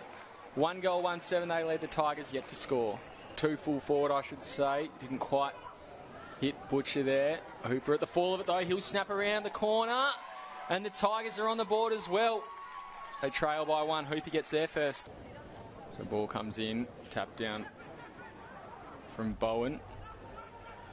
Snap on goal. Gee, it's a big one, and he likes that. He gave a bit of a double cobra. Great goal to Vrodos. This afternoon as we tick into time on this second quarter. Oh, the check side, has it gone through? No, just across the face. Still alive though, but it's gone through. The Tigers get one through Petros Politis in the goal square. Buffs caught nap in Bailey Edwards. Edwards now goes to full forward. Butcher does very well. He'll run into an open goal out the back and kicks a goal. Tigers have 2 on the board and they hit the front. 4-4-28 above the Buffs. 4-2-26. Obviously Hammond getting down low might have given away the free kickers. He continues. Gets it out. Moody for his second in the quarter. Check sides it through and he's up and about. Tigers in front by 7. Their own if it goes through. Oh, not a good kick at all. I think it's out on the foot. Hasn't even made the distance, but he's hit up a teammate. I reckon he'll go the check side here by the look of his ball. He plays on. Goes through and he's gotten it. Tigers are on a roll. They're 4th of the quarter and they move out to a 13-point lead. And singles for the rest of the game to Hooper, Politos for the Tigers, and for the Buffs it was Holt Fitz, Vrodos, Armad Watkins and Stafford into the game in the Buffs who need to go quickly, move it forward. Here's Nicky into an open goal. It's a very heavy wet ball. Will that make the distance? It's through within the first 20 seconds. And look at the Stokes boys in the coach's box, and Coco Nicky's up and about. Oh, we've got a game on our hands, 5 points in it. Saw him kick 8 last year out at Palmerston. It's a good kick and he likes it off the boot. Buffs are in front after just a minute 50. Coach Barks, as you can see on screen there, just on the bench trying to keep control of things, though there's not much more he can do at this stage. There it is. Tigers are through. And for the Buffs, it's season over. Just 2 points the Tigers have gotten up by in a brilliant clash here at TIO Stadium. 6-7-43. They've beaten the Buffalo 6-5-41.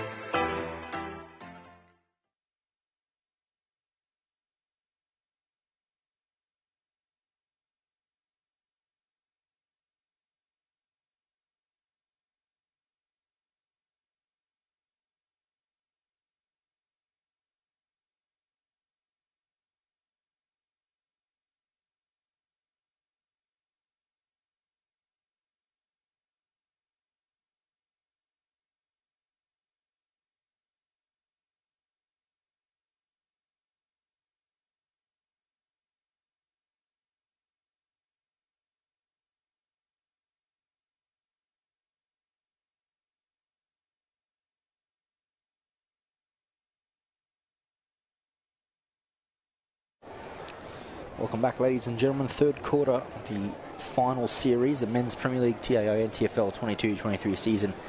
Not far away, and it is the Saints with a healthy 24-point lead going into this third term. 8-2-50 plays 4-2-26, and just off camera having a look at a couple of the key statistics so far in the game. And the big one that at least stands out for me is the clearance game at the moment. St. Mary's in charge of that, 20-11, and it's been pretty telling as well with Dill Lant and Brandon Grenfell being the leaders of that one. So key stat there for the Saints, and we're looking also at the marking exchange. Nightcliff a little bit on top of that one, but you notice something, Will, in the second quarter of the game in regards to St. Mary's turning the tide. Oh, yeah, absolutely. I think, as you say, it's that winning it from the middle. They won the hit-outs 8-5 that quarter, and the clearances 12-5, as you said, so really turned the game around. And individually, Brandon Grenfell had 6 hit-outs to Jackson Bowen's 3. So Bowen, probably one of the premier rucks in the competition, or more consistent ones. But Grenfell definitely making his presence felt today, in particular in that third quarter. We're looking at the disposals as well, and no surprises at all, but Dylan Lant had 7 and is now shot up to equal most on ground along with Simon Deary. But he kicked 2 goals in that quarter, Dylan Lant, and he's also got 4 clearances, which is the second most for his side behind Brandon Grenfell, and equal with Cam Eilert, who's got the most for the Tigers. Do you think Nightcliff can make a bit of an attempt and come back from this one? Obviously, they're 4 goals down. That corrected score now, 8-2-50. It's a 4-goal margin, 24 points against Nightcliff on 4-2-26. Yeah, I think it's going to be an interesting opening 5 minutes or so. The Tigers will definitely need to eat up at least a couple goals before the Saints have any sort of sniff up forward. I think that's going to be crucial to see what Baxi has said to his Tigers at half-time will be, I think, key. Of course, Anthony Valasia will be more than happy with his side's performance in this half of footy. They're on track for a meeting in the preliminary final next week. And one other thing we'll keep an eye on as well is Brody Philo's contribution. He's had just the 6 touches today in that half-time break. The great Gray Morris was just mentioning that he sort of hadn't been on a lot. He'd been on and off for a few spells here and there, so potentially under an injury cloud or something, but we'll keep an eye on him. He's looking to start in the middle there on Parnell. Meanwhile, Kieran Parnell is having a great year, so perhaps he's just having another good day on the field. Wearing his yellow boots. We noticed last week as well, George, he changed his boots at half-time, so he's opting to stick with the yellow ones. Maybe they're not waterlogged this time around, but we'll see how we go for this second half. Bowen gets the first hit out down to Hartlett, who's been injected into the middle, gets a little toe poke backwards to Eilert, who just kicks a high one forward. Trying to get to it there. I think it was... I'm not sure, it might have been Moody again, who went missing in that second quarter, but now just spills through and goes over the top. Butcher, he's run down and tackled. Big, strong tackle there from Brock Lant. And it looked like in his attempts to handball the ball, Johnny Butcher was just giving a few little butt punches there. Not the worst tactic to give away an unerrant corky. Grenfell gets the ball down. Jellyman Turner with the defensive clearance, looking for Yaron, but a bit too much on it. Brown got involved, couldn't keep his feet though. Yaron, good attempt there from Nathan Brown, and he's pinged him for holding the ball. That was great. Yaron was just about away, and he just did enough to get his hands involved, and Yaron's coughed it up.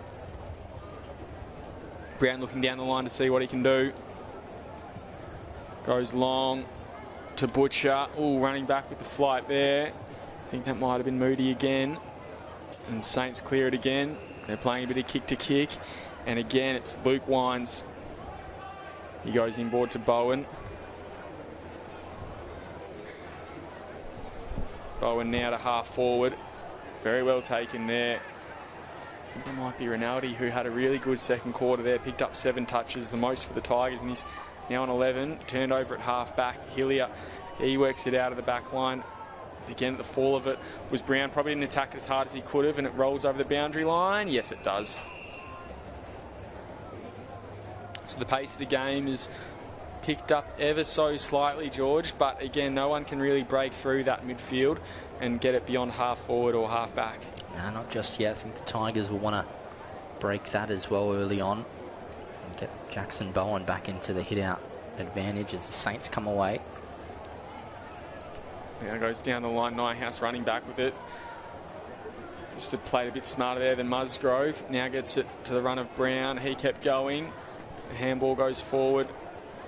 And now a lay's been passed forward as well, but it only goes as far as Jellyman Turner. That kick not good either. So a lot of errors in this one. Not characteristic of a finals footy between two of the best sides in the past 4 years. But sometimes that's footy. Eilert, he now goes forward to the run there of his teammate. Snapped over the top, and Tigers get on the board early in this one. Reduce the margin to 18 points.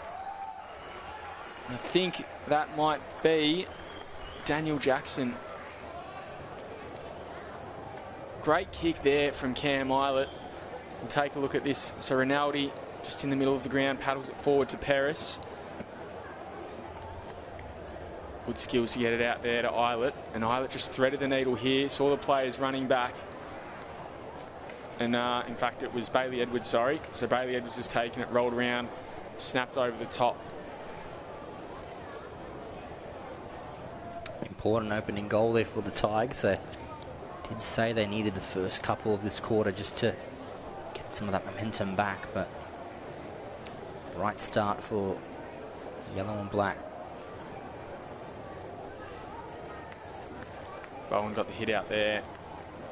Parnell, though, with the clearance. And again, there's a lot of those big, high chaos balls forward, just trying to gain ground. Ooh, Oborn has hit him hard. It's an ugly part of his game. He needs to get rid of it. Deary just letting him know. He's just having a little chat to the umpire. At 50. In fact, I think it is a 50. Big high one. Let's just take a look. Brown at the fall of it against Yaron. Oh, it's pretty close there in slow motion, but perhaps the shoulder over the top as well.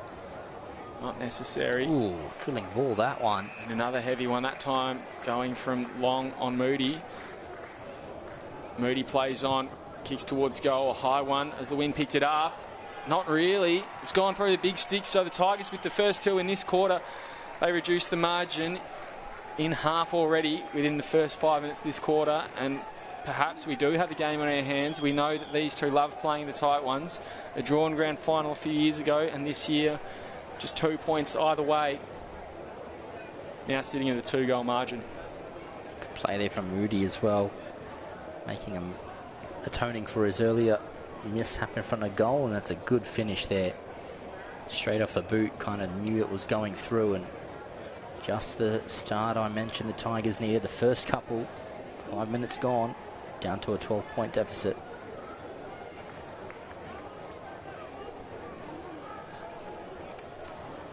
Momentum doesn't really seem on field in the Tigers' way, but on the scoreboard it is. The last 2 goals they've kicked. Can they get another clearance here? Bit of a scrimmage in the middle of the ground now. That last goal, as we know, effectively courteous of 2 free kicks and a 50-metre penalty. St Mary's now willing it back their way with a free kick to Lant. Ooh, Eilett's hit him late, and that'll be a free kick downfield, you would think. And Calder, potentially it'll be in his lap in the forward line. No, to go to Luke Oborn. In an ironic twist of fate, Oborn gave away the free kick at half-back that last play. He'll now have a shot on goal, perhaps to make amends for his last error.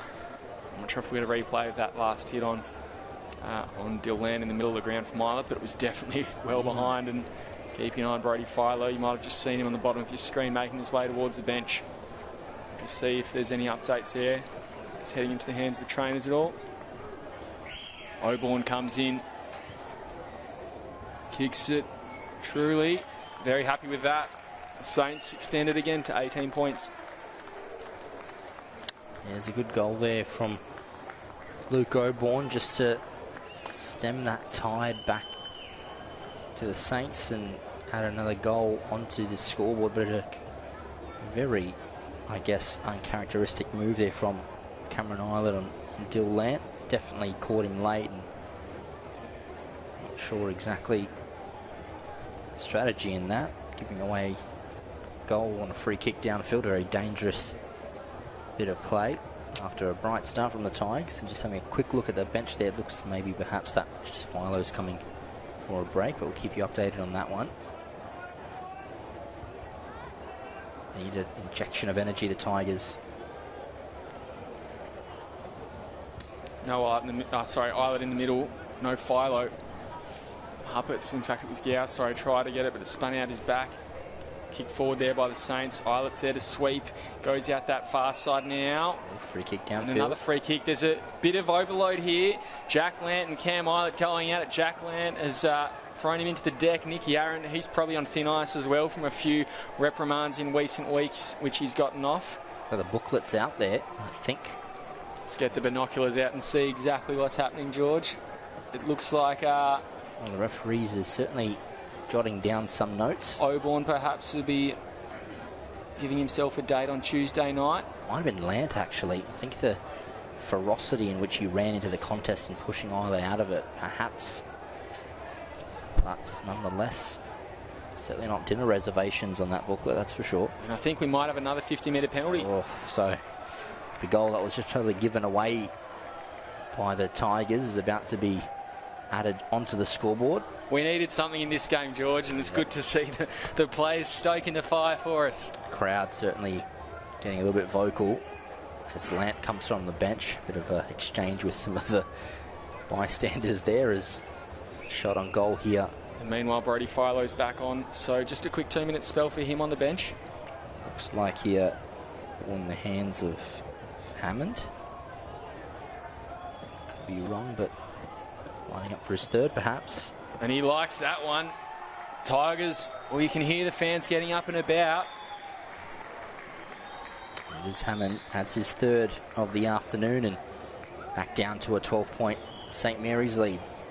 And I reckon just quietly, Chris Bucks will be pretty happy that Brody Philo was on the bench in that little exchange, because we know that he doesn't mind a little scuffle as well. He's back in the middle now, and I reckon they'll be looking to get it straight in his hands and on his left boot for a barrel down forward here. Ill discipline there, and Chopper would be fuming that it's come to that. They've had 2 goals go against them this quarter, both from 50-metre free kicks.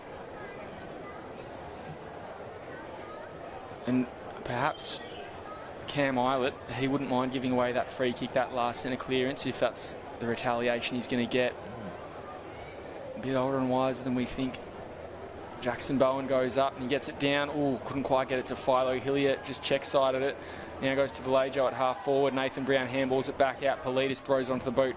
It's a high one, and suddenly there is a bit of energy in the play here as well. Good work there from Moody with a flying fist. Jai Hartung trying to tap it forward. Finally picks it up now, gets a handball out wide.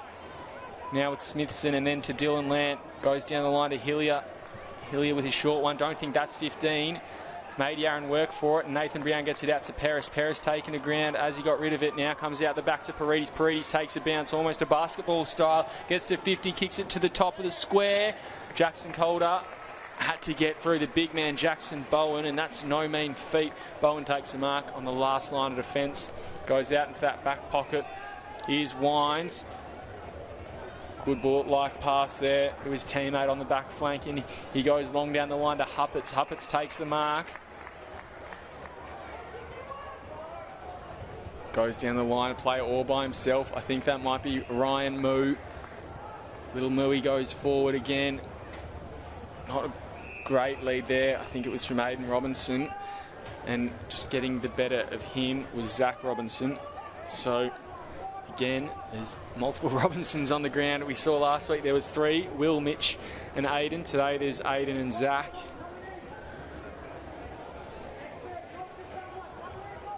Aiden contesting the ruck against Grenfell here. Comes out the back. Philo, here he is. What can he do? Can he spark the Tigers further? Umpire calls a free kick or just a ball up. Just a ball up on that Tigers side of the wing. Just forward for them. Goes up now. Roger Morris gets a fist through. Jellyman Turner kicks a long high ball forward. Gee, slick handball there to Brown. Yaron takes him to ground, and Yaron's a player you just want to make sure you tap on the shoulder in these instances and tell him not to get ahead of himself, because they need him next week, and if there's a week after, they'll need him there too. Free kick going the way of Nightcliff. Sliding in there, dangerous tackle. Nathan Brown, no, it'll be Roger Morris taking the kick. Goes out to Wines.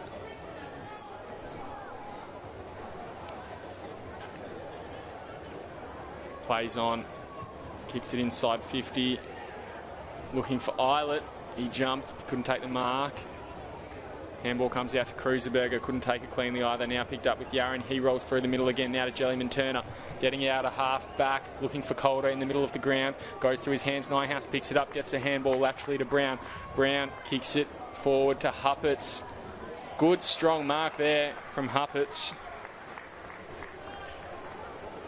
In fact, I think it's Gow. He goes into the forward pocket. And a bit too much on that one. Wynn picked it up, rolls over the boundary line. Important stoppage, this one here. Tigers can get the right players around here. Just looking at the positioning of Moo.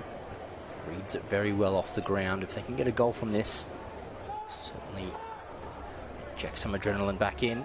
Robinson tried to take it straight out of there. Instead it hits the ground. Smithson handballs it over the top. Inboard though, dangerous in the back 50. Hacked out of there. Into the corridor. Can there be a mark taken? Butcher's claiming it and the umpire's paid it. This would reduce the margin to just a solitary goal, and he's in a pretty good position. Already kicked 2 today, both in that second quarter. And I thought it was an ambitious kick from his Tigers teammate in that pocket to just throw it on the boot. Almost thought he may have been going for goal, but it's paid dividends going into that centre corridor. Here comes Butcher. Slams it through and he's happy. His teammates get around him, and we do in fact have a game on our hands here. 8-2-50, Nightcliff trailing Saints 9-2-56. 14.5 minutes away through the third quarter here at TIO Stadium. 4 goals to 1 so far in this third quarter sees the Tigers now well on top now then in terms of that momentum. One more goal to kick and scores will be level, but just the sheer will there from the Tigers to get forward, kick into the air, and Butcher as well. It's a great mark. Gee, it is. He's just sat under it, put his weight ahead of it, and made sure he caught it cleanly enough in the air. Grenfell, not really sure who he's contesting the ruck against there. It might be Roger Morris. And Grenfell seems to win it pretty easily. Oh, at ground level, didn't work. Oh, good work there from Parnell to just air swing. Had to be clean though, make sure he doesn't clip anyone on his way through. Handball goes out to Moo now. Kicks it forward and very wide to Jackson. Good work from Jellyman Turner to intercept there and nullify the contest.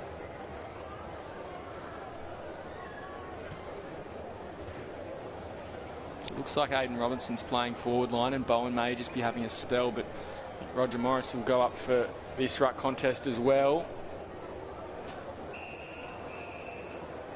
Umpire's calling for a repeat of that throw-in effort. Hartlett on Yaron around the ball. That'll be a pretty good matchup. Hartlett boasting a little bit more height there. Grenfell takes it out, kicks it forward. Ooh, Oborn couldn't take the mark, but he was being held. Advantage is paid. And kick now inside 50 for the Saints. Lant lurking. Oh, he's cocked one high, has he? Against House, and it'll be about 50 out when he kicks it. It's capable of a lot of special things, and this will certainly take a special effort to kick it. Almost 3 quarters down into a game that he's been so influential in, but might have him look to play on here and try and improve the angle. He does. Doesn't look like it's got the distance or the accuracy. Ball comes out now to Eilert in that back pocket. Just wheels it along the ground. Taken out of bounds, and we'll have a boundary throw in. So danger not over yet for St Mary's. Kicked 4 goals in this quarter to just the 2. And both those 2. I think courtesy of free kicks. In fact, just the 1.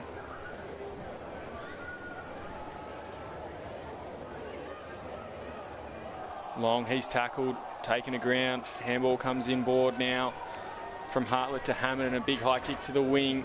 Fisted to ground there by Robinson. Moo picks it up, just throws on the boot, gets it forward to Butcher. He can't take the mark, but there's runners going back. Green needs to be clean. He is. Good work, gets a handball to Robinson. Robinson throws it back around. Paredes is undersized in this contest. Oh, bit of a fly there. Bowen running back with the flight as well. Couldn't take it. Gow now gets it to Bowen. Bowen instantly tackled by Parnell, wrapped up. Politis also, and Yaron takes him over the boundary line. Little tussle there, bit of a, we'll call it a high five there between Yaron and I think it might have been Moody on the bench there.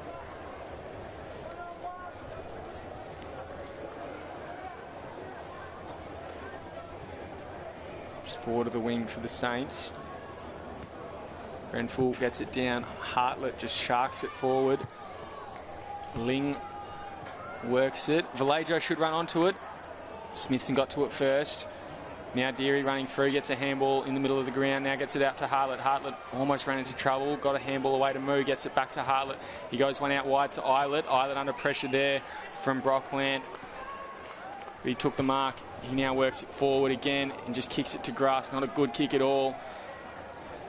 Though I think the Saints defender could have approached it a bit better. Never mind that. Green, beautiful kick and a beautiful mark to Lucas Jellyman-Turner on the half-back flank. Gow just told to get back on his line. They've got a few numbers there. That's where they kick it. Braxton Armat. He takes it. No, he doesn't, sorry. Paredes gets it inboard to Vallejo. They've got runners now, though. They need to be clean. Yaron, he can still damage them from here. He gets it to the runner in Jacob Long. He gets it inside 50. Easy. He's got time. It just puts a bit too much on it and it fades, so extends the margin out to 7 points. 9-3-53. Saints leading Nightcliff 8-2-50. And that was a real opportunity for St Mary's. They've created them, but they just haven't been able to make the most of them today. Running forward in waves like that. They've got the players who can do it. Paredes, Long, Yaron then. Couldn't convert. Here is Smithson. He rolls around and kicks it forward. Oh, good mark there from Musgrove. He's got Paredes short and wide. He goes there. And he's done very well just to improve the distance and the angle. This would be a very important kick. 20 minutes gone. Just a reminder, you're watching AFL&T's coverage of the TIO NTFL 22-23 final series action. And the captain for St Mary's, Nate Paredes, hasn't put enough on that. 8 points they get out to.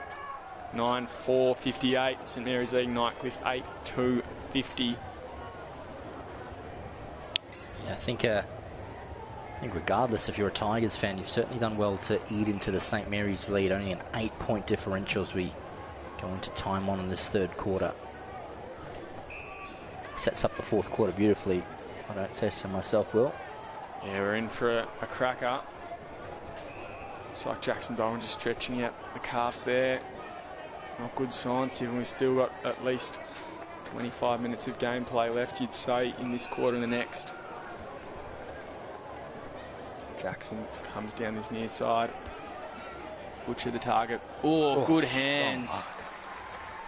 Long way from home, though. He needs to kick this to himself. 50 metres down the line. Instead, he'll go to Paris and Moo. Moo nearly sitting in the back, collected it, but Jellyman-Turner will pick up the scraps. Turns it over, though. Now comes to Hartlett. Hartlett, he's got a long boot on him. If he can get there, it won't. Turns over, and maybe now the Saints have another opportunity. Lant, his kick was touched. Gets to Bowen. Bowen just throws it on the boot. Goes inside 50. Butcher doing the crumbing. Smithson gets it out to Moo. Moo, good attack on the ball there from the Saints. Tigers still coming through. Gets it out to Edwards. Long. Now Paredes, taken high almost. Umpires let it go, and Vallejo will run onto it. Is this an opportunity created for St Mary's? He's got two to beat. Handball to inboard to no one in particular. Now running onto it is Musgrove. Musgrove, in fact, it's Boyle. Just gives him a don't argue and kicks it to the lead of Coldar. Nyhouse, beautiful mark there. Well played. He'll play on and roll onto his right, kicking out over his left side. That was very well read by Ryan Nyhouse against the best forward in the comp. Paredes now kicks it to advantage, so the danger's not over. Yaron, you'd think, would get to it first, and Paredes can offer some support and a shepherd. Yaron rolls onto his right, kicks it into the forward line. Calder at the fall of this again. Nyhouse gets a fist away. 2 in a row. Nyhouse has won, and he's doing very well. That was a matchup at the start of the game I would have liked to have seen. We're getting it now in the third, and it's living up to the hype, isn't it? Yeah, it certainly is. Great contest between two elite players of this competition as this late surge. The Tigers will want to survive. The Saints will want to convert from here. Bowen gets a hit out in now with Musgrove. He can run around. Takes a bounce as he's tackled. Surely that's got to be pinged. Umpire call play on. Butcher. In fact, I don't think it is Butcher. He's just kicked into the back of Hillier. Goes out there. It was Ben Vile who played a really good first half, albeit while conceding a couple of goals to Calder.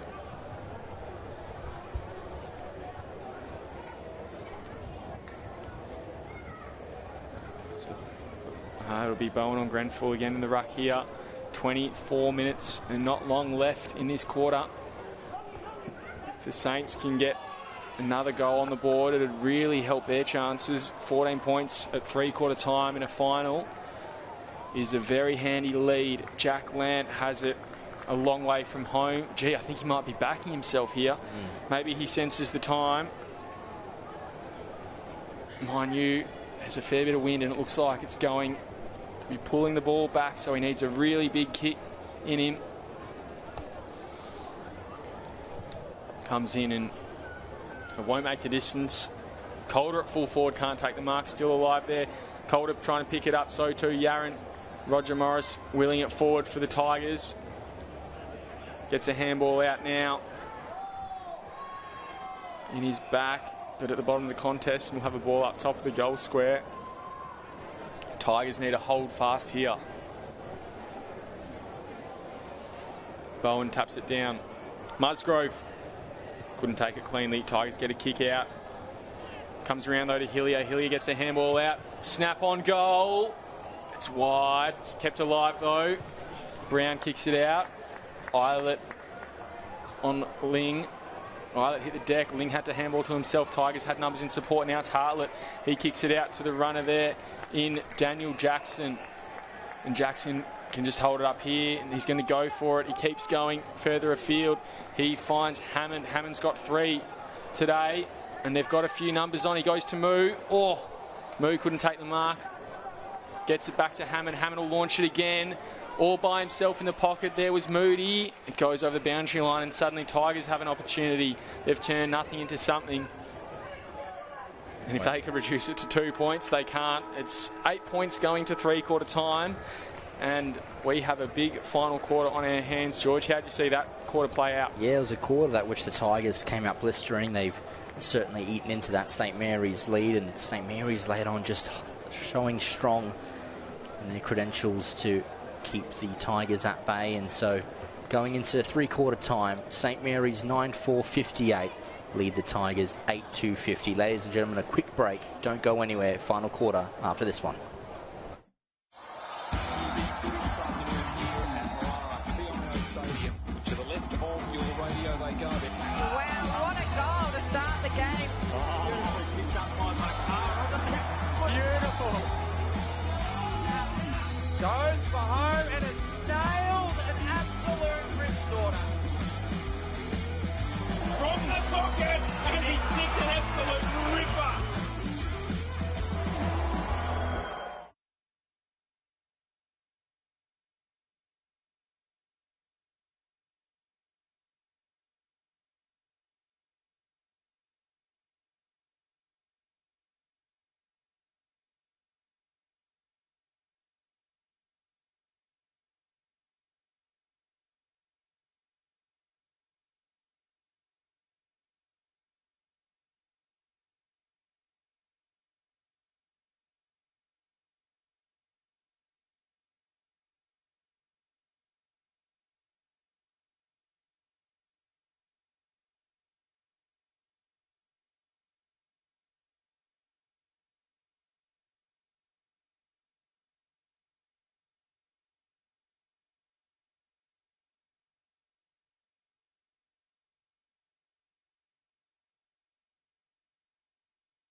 Welcome back, ladies and gentlemen. Moments away from the final quarter here.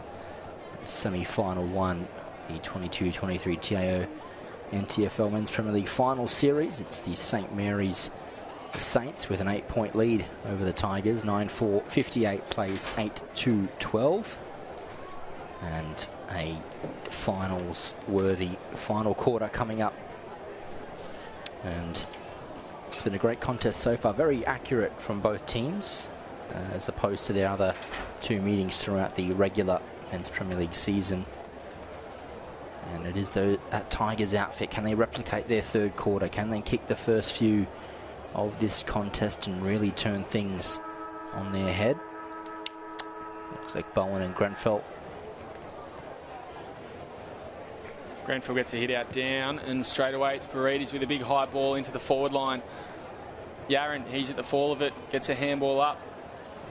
Can't find his target though, and Deary, he'll mop it up. He's been great all day in that back line.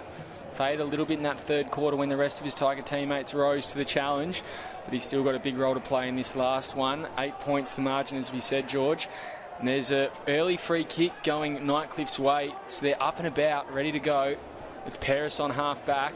He goes into Eilert, who we've just seen is leading all comers in the stats. He's got 17 disposals so far in this one.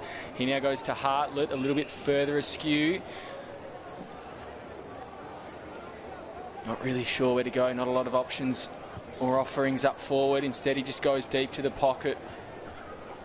It bounces over the boundary line. Huppets can't get to it. Been keeping an eye on Brody Philo. And Kieran Parnell still on him. I think it's just been a case of a dirty day for Brody and another scalp for Kieran. It's been solid, Kieran Parnell's been on the ball quite a bit. Kept Jaden Magro goalless a few weeks ago as well, and I don't necessarily know if it was age in time, but he had a very good day on Gary Ablett against Palmerston a few weeks back as well. Parnell, speak the devil, tackle, gets a handball away, and Paredes kicks it forward. Bowen can't take the mark, so Lant just sharks it forward. Now gets it to Jack Lant, back to Dylan Lant to Lant. He takes a bounce, he takes a second, he gets a handball away to Yaron inside 50. Nyhouse slings him, good tackle. Lant recovers though, kicks it to Calder. Very well played by the Saints, and that was champagne footy, though there's been a free kick down the line against Yaron for that tackle. I think Nyhouse has been paid the tackle for holding the ball on Yaron. He now finds Rinaldi. It's been a bit of a surprise packet today. 13 touches, including 7 in that second quarter. Just the 2 in that third quarter. Eilert at the fall of this one. Run down. Play on, says the umpire. Fires a handball away and through the hands of Robinson. He paddles it to his own advantage, or tries to anyway, gets it to turn. He's got to go quick. Big, strong tackle there. Great work. I think that there was Jack Hammond, and he's just given one away. But maybe that's not a bad price to pay to let the Saints know it's not going to come easy.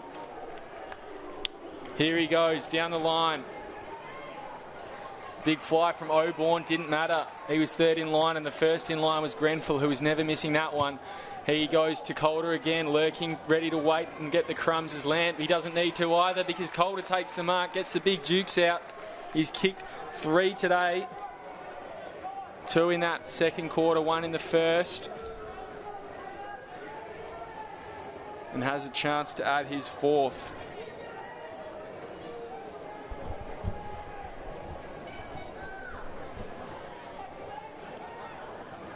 Eight points they lead by. This will take it to 14.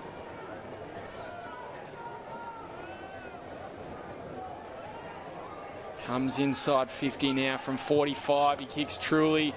It's just got a bit too much on and only through for a behind. So the margin now at a goal and a half. 9-5, 59 to 8-2, 50. Nyhouse doing the kick in.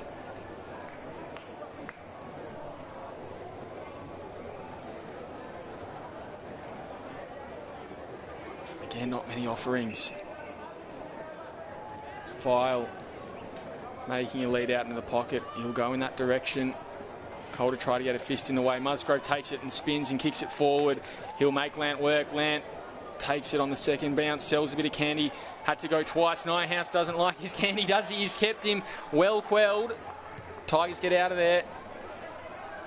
Oh, Robinson looking at where Jellyman Turner was, not the ball, and he goes out to Brocklant now. Brocklant now centres the ball. Decked after it. Umpire let it go though, and it's taken by Wines.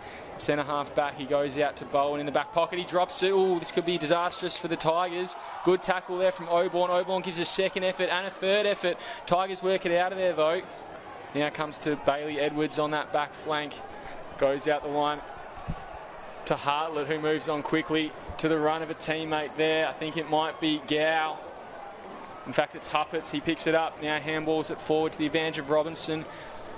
Not a huge advantage he was given there, and he lost it, but then gets it back to Butcher. Butcher, an errant handball in the Moody direction. He picks it up, spins around, gets the ball out. Vallejo will pick it up and get it out of there. Just gets boot to ball eventually, but that you'd think would be paid deliberate. It is. Very vocal down below us as well. St Mary's fans particularly happy with that one. Yeah, coming to life, aren't they? Already 5 minutes gone. Hartlett with ball in hand. Yeah, Hartlett, he can just roost it long. We know he can do that. And he's gained a fair bit of ground with that one. They wouldn't be too upset with that at all. Though a Robinson mark would have been better for both his confidence and the team's. As we say, or as I say, I thought he was one of the best last week, George. Only had the 6 touches today, just 1 kick. 3 hit-outs, though. 2 marks. Grenfell takes it out of the ruck and just snaps it forward.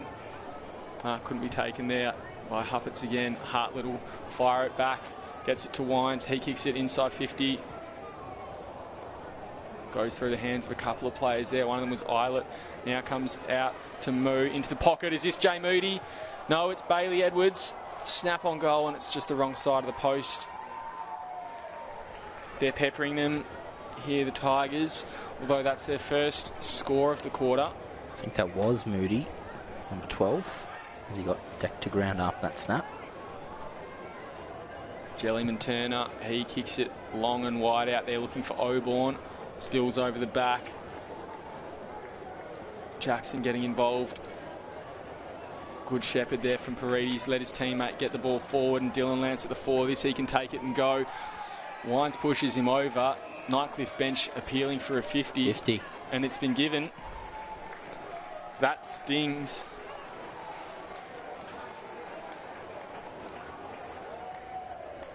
Certainly does. Is getting off the deck a little bit gingerly there. Lamb being pushed directly into the ground, but he'll be given a green passage to come through, and moving very, very slowly as well. I reckon he's definitely trying to milk the clock as much as he can. Umpire possibly call him to, oh no, he's just getting ready into his run up, into his line up there. So kick 3 today, already 2 in that second quarter where they established a lead. 16 touches up to 3/4 time, a couple in this 4th quarter already. And that's his 4th goal. He likes it straight off the boot. Extends the lead out to 14 points, 10-5-65. They lead Nightcliff 8-3, 51. Important goal for St Mary's to start off that 4th quarter, and I guess he's been ever so prevalent all afternoon and all season long as Dylan Lant now leads all comers on the field with 4 goals to his name. An invaluable player in this green machine, and steadies the ship in this 4th term. His disposals so far in today's game, 5 in the 1st quarter, 7 in that 2nd, and 4 in the 3rd. So a very good game, and I think if he could get votes in this game, which he can't, that he'd probably be walking away with 3 as well. Grenfell gets another hit out there. Parnell tried to get a boot to ball, but it's a bit of an air swing. Grenfell then had a ball swing as well, and it's a free kick going St Mary's way. Philo hands it back. Bit of a dirty day. Saints fans appealing for the 50. They won't get it. Smithson all by himself at the forward flank. Instead, he'll just roost it to Calder. Calder holds his position very well, but he's been given away. He's given away a free kick, and he's not happy. Just a little too much from Calder there. You know, forwards are allowed a little bit of leeway, but As long as you're holding your position, and he's probably tried to create a bit too much space there for himself. Umpire's not going to fall for that. Been pretty good all day. Here's Cruiserberger. In fact, they've been very good all day, the umps. Oh, that one, I think, touched on the way through, and so it's play on. Boyle, he kicks it to full forward. Calder couldn't mark that one. Long is lurking, so too is Yaron. He'll pick it up and snap on goal straight away. It's a high floater, and it just bounces through. Brown will let that one go. 15-point margin now, 10-6, 66. Nightcliff, 8-3, 51. Nyhouse goes out wide now to Brown.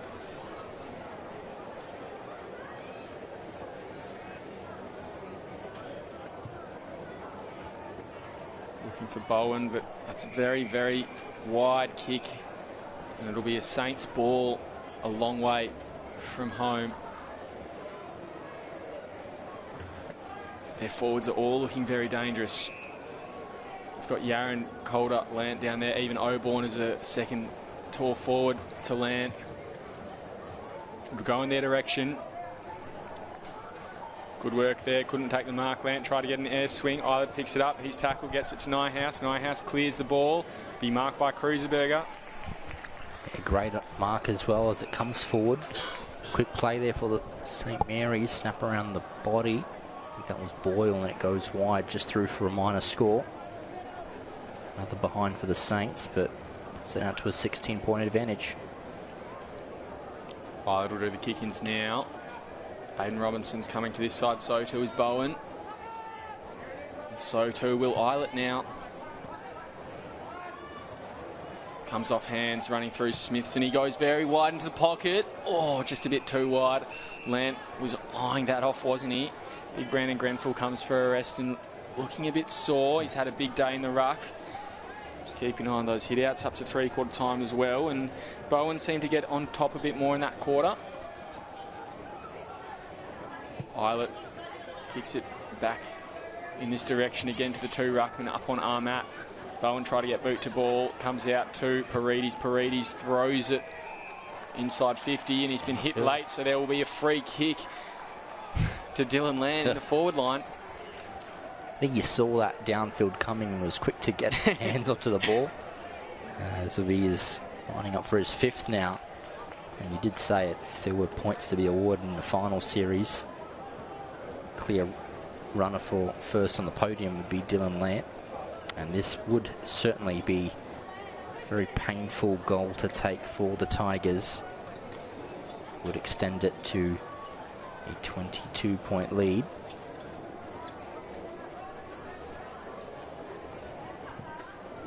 Four goals today, Dylan Lant.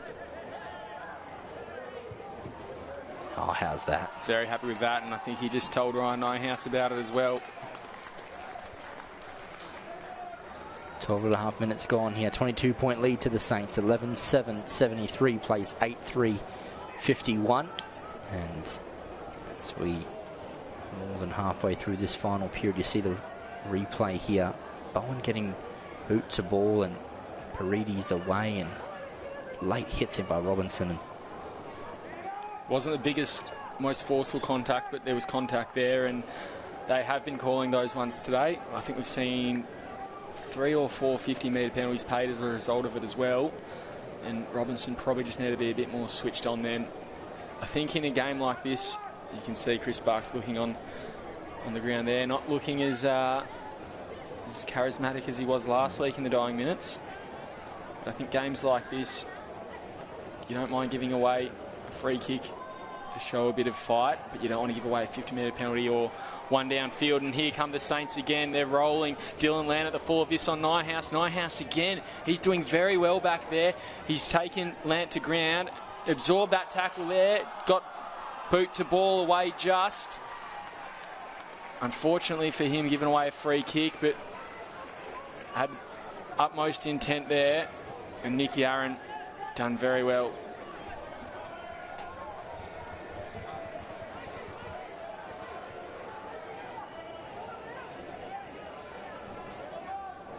$22 points the margin here, and this, you think, would be the sealer 14 minutes gone in this final quarter here at TIO Stadium. Nick Yarran with ball in hand comes in, kicks very close to Nyhouse on the mark and just puts it to the near side.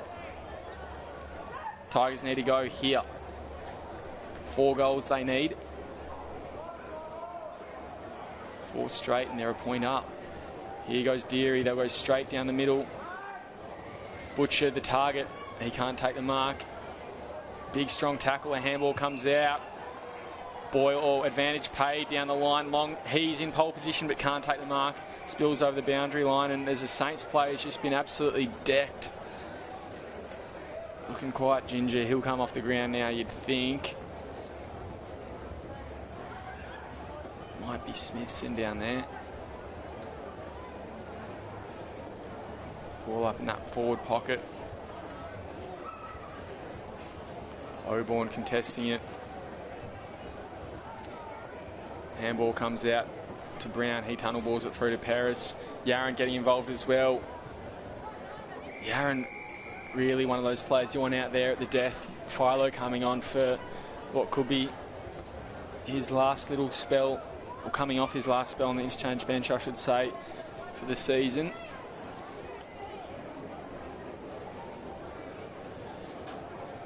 Oborn taps it down. Lant dropped it as he went to kick it. Good work from Hartlett there. Again, try to get sharked forward. I think that was Parnell that time.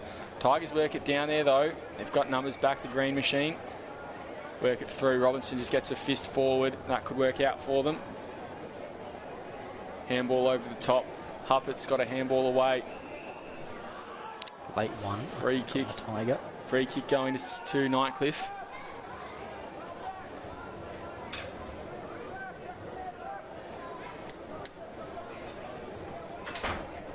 Centres the ball now. Wines works it back. Tigers suddenly under pressure. They kick it back to their captain, Nyhouse. He'll have to work for it. Might even roll over the boundary line. Nyhouse has kept it alive there. Kicks it down the line. Ling, he'll pick it up. Handball it over his shoulder. Saints, they're hungry for more. Long, he can't take the mark. He's had a few of them this quarter. Almost held without it. Just shepherding off the ball though. And Lant, he centres it over the top to Calder in the goal square. Easy as you like, plays on. That's the sealer. St Mary's will go through to a preliminary final. And for Nightcliff, it's curtain call on their season. Yeah, great bit of work there. And unselfish like from Dylan Lant. It's already on 5 goals. So gets an assist to take Calder to 4. And it's just been rudimental stuff for the Saints in this final term. Nightcliff yet to hit the middle sticks. Not a goal yet for the Tigers, and you see on the replay there, probably could have shot at goal there. Lant would have been a little bit difficult with Vile coming in on perhaps a smother, but certainly 12-8, 80 plays Nightcliff 8-3, 51. I think a warning to Waratah and St Mary's as well. Lant and Calder have kicked 9 of their 12 goals today. If you catch them on a bad day, you're in for a world of pain, and I don't write St Mary's off for this year's premiership at all. Paredes in the middle again, trying to work it forward. Hartlett having something to say about that, wraps him up. 29-point margin here at TIO Stadium. 18 minutes gone in this final quarter. I think we've been hitting about 24, 25 minutes. So just 6 minutes left of time. Even less game time there. Free kick going the way of Grenfell. He kicks it forward now to Paredes. Paredes goes over the top to Yarran. Low pass finds him very cleanly.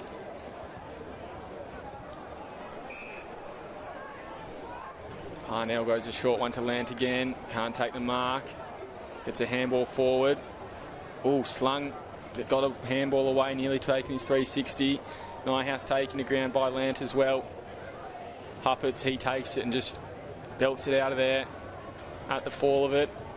Jellyman Turner got a fist in and ball goes over the boundary line.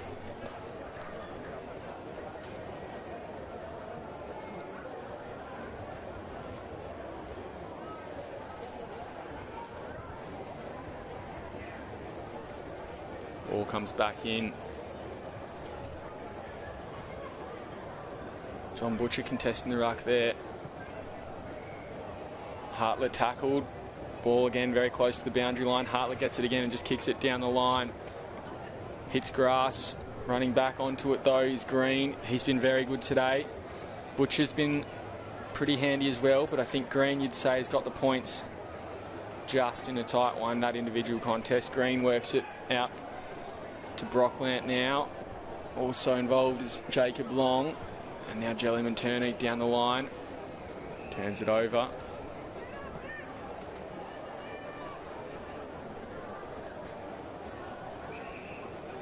Huppets.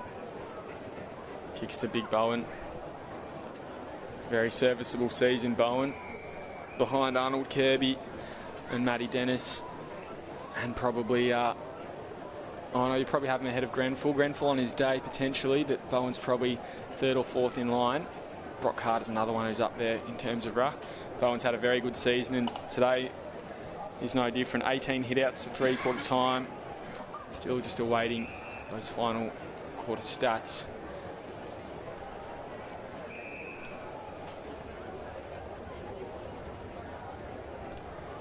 Tigers potentially looking for one last bit of joy through Jackson. They got it back to Brown. He goes wide to Huppets again, who goes to Deary. Deary inboard, and a defensive mark there from Grenfell. Can't discount Deary's efforts today as well. He's never going to be sort of one of their, you know, top 2 or 3 players, I don't think, Deary, but he definitely started it that way in this game. And his past month of footy has been fantastic. There he is again, getting a handball away, and you can just see the character of him as well, fighting till the death. You'd want him around at the club next year, I reckon, Barksy.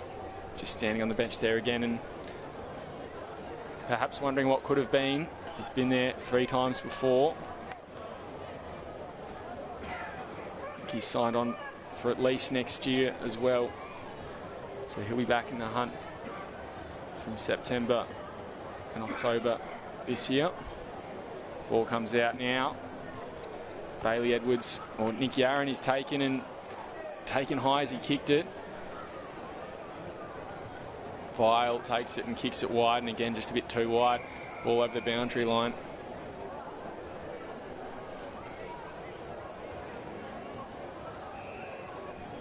And do you think Saints would prefer to, I mean, they've got to beat both Tars and Districts from here on in if they want to win the flag, but who would you prefer to play next week, do you think, George?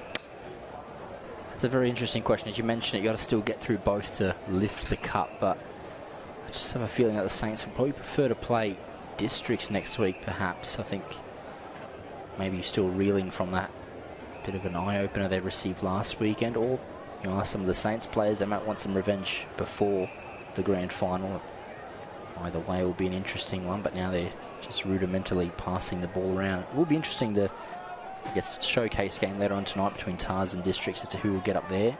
Districts, obviously, with some break, bit of an abide to finish the season, I believe. I think you're right. I think you'd probably prefer to recover a bit more from that heavy loss last week, but also the weight of finals isn't necessarily on Tars' shoulders anymore. They've won a few big ones recently, but I think the weight of the grand final perhaps still will be. And if they have to face off Nightcliff again, who they absolutely embarrassed them last year, it might be a better opponent, grand final opponent for St Mary's. Here comes Butcher. He centres it. Moo couldn't take the mark running back with the flight. He'll pick it up now. Handball's backwards, a bit too far backwards and can't hit his target, so Kruzberger will work it wide. Goes from Hillier to Long. Long kicks it backwards to Grenfell. Nightcliff just making sure of it. Nate Paredes on the bench getting some nice cramp removal done, a bit of stretching with the runner Tony Long. As the Saints move down the ground on field, working it forward to Boyle. Boyle kicked a ripper of a goal, I think, early in that second quarter as well. He's been pretty good today too. Smithson back out there, good to see from a St Mary's perspective. Now worked forward through Musgrove to Dilland. Is there number 6 on board? He gets through one, has a shot on goal. Calder takes a mark. Paid as well, so another assist for... Umpires making him go back onto the tight angle here. He's going to have to earn it if he is to tie Oh, he comes down quickly and on kicks his left. And so they have 5 each, Lant and Calder, and they're in to a preliminary final. St Mary's win to the tune of 35 points, 13,886.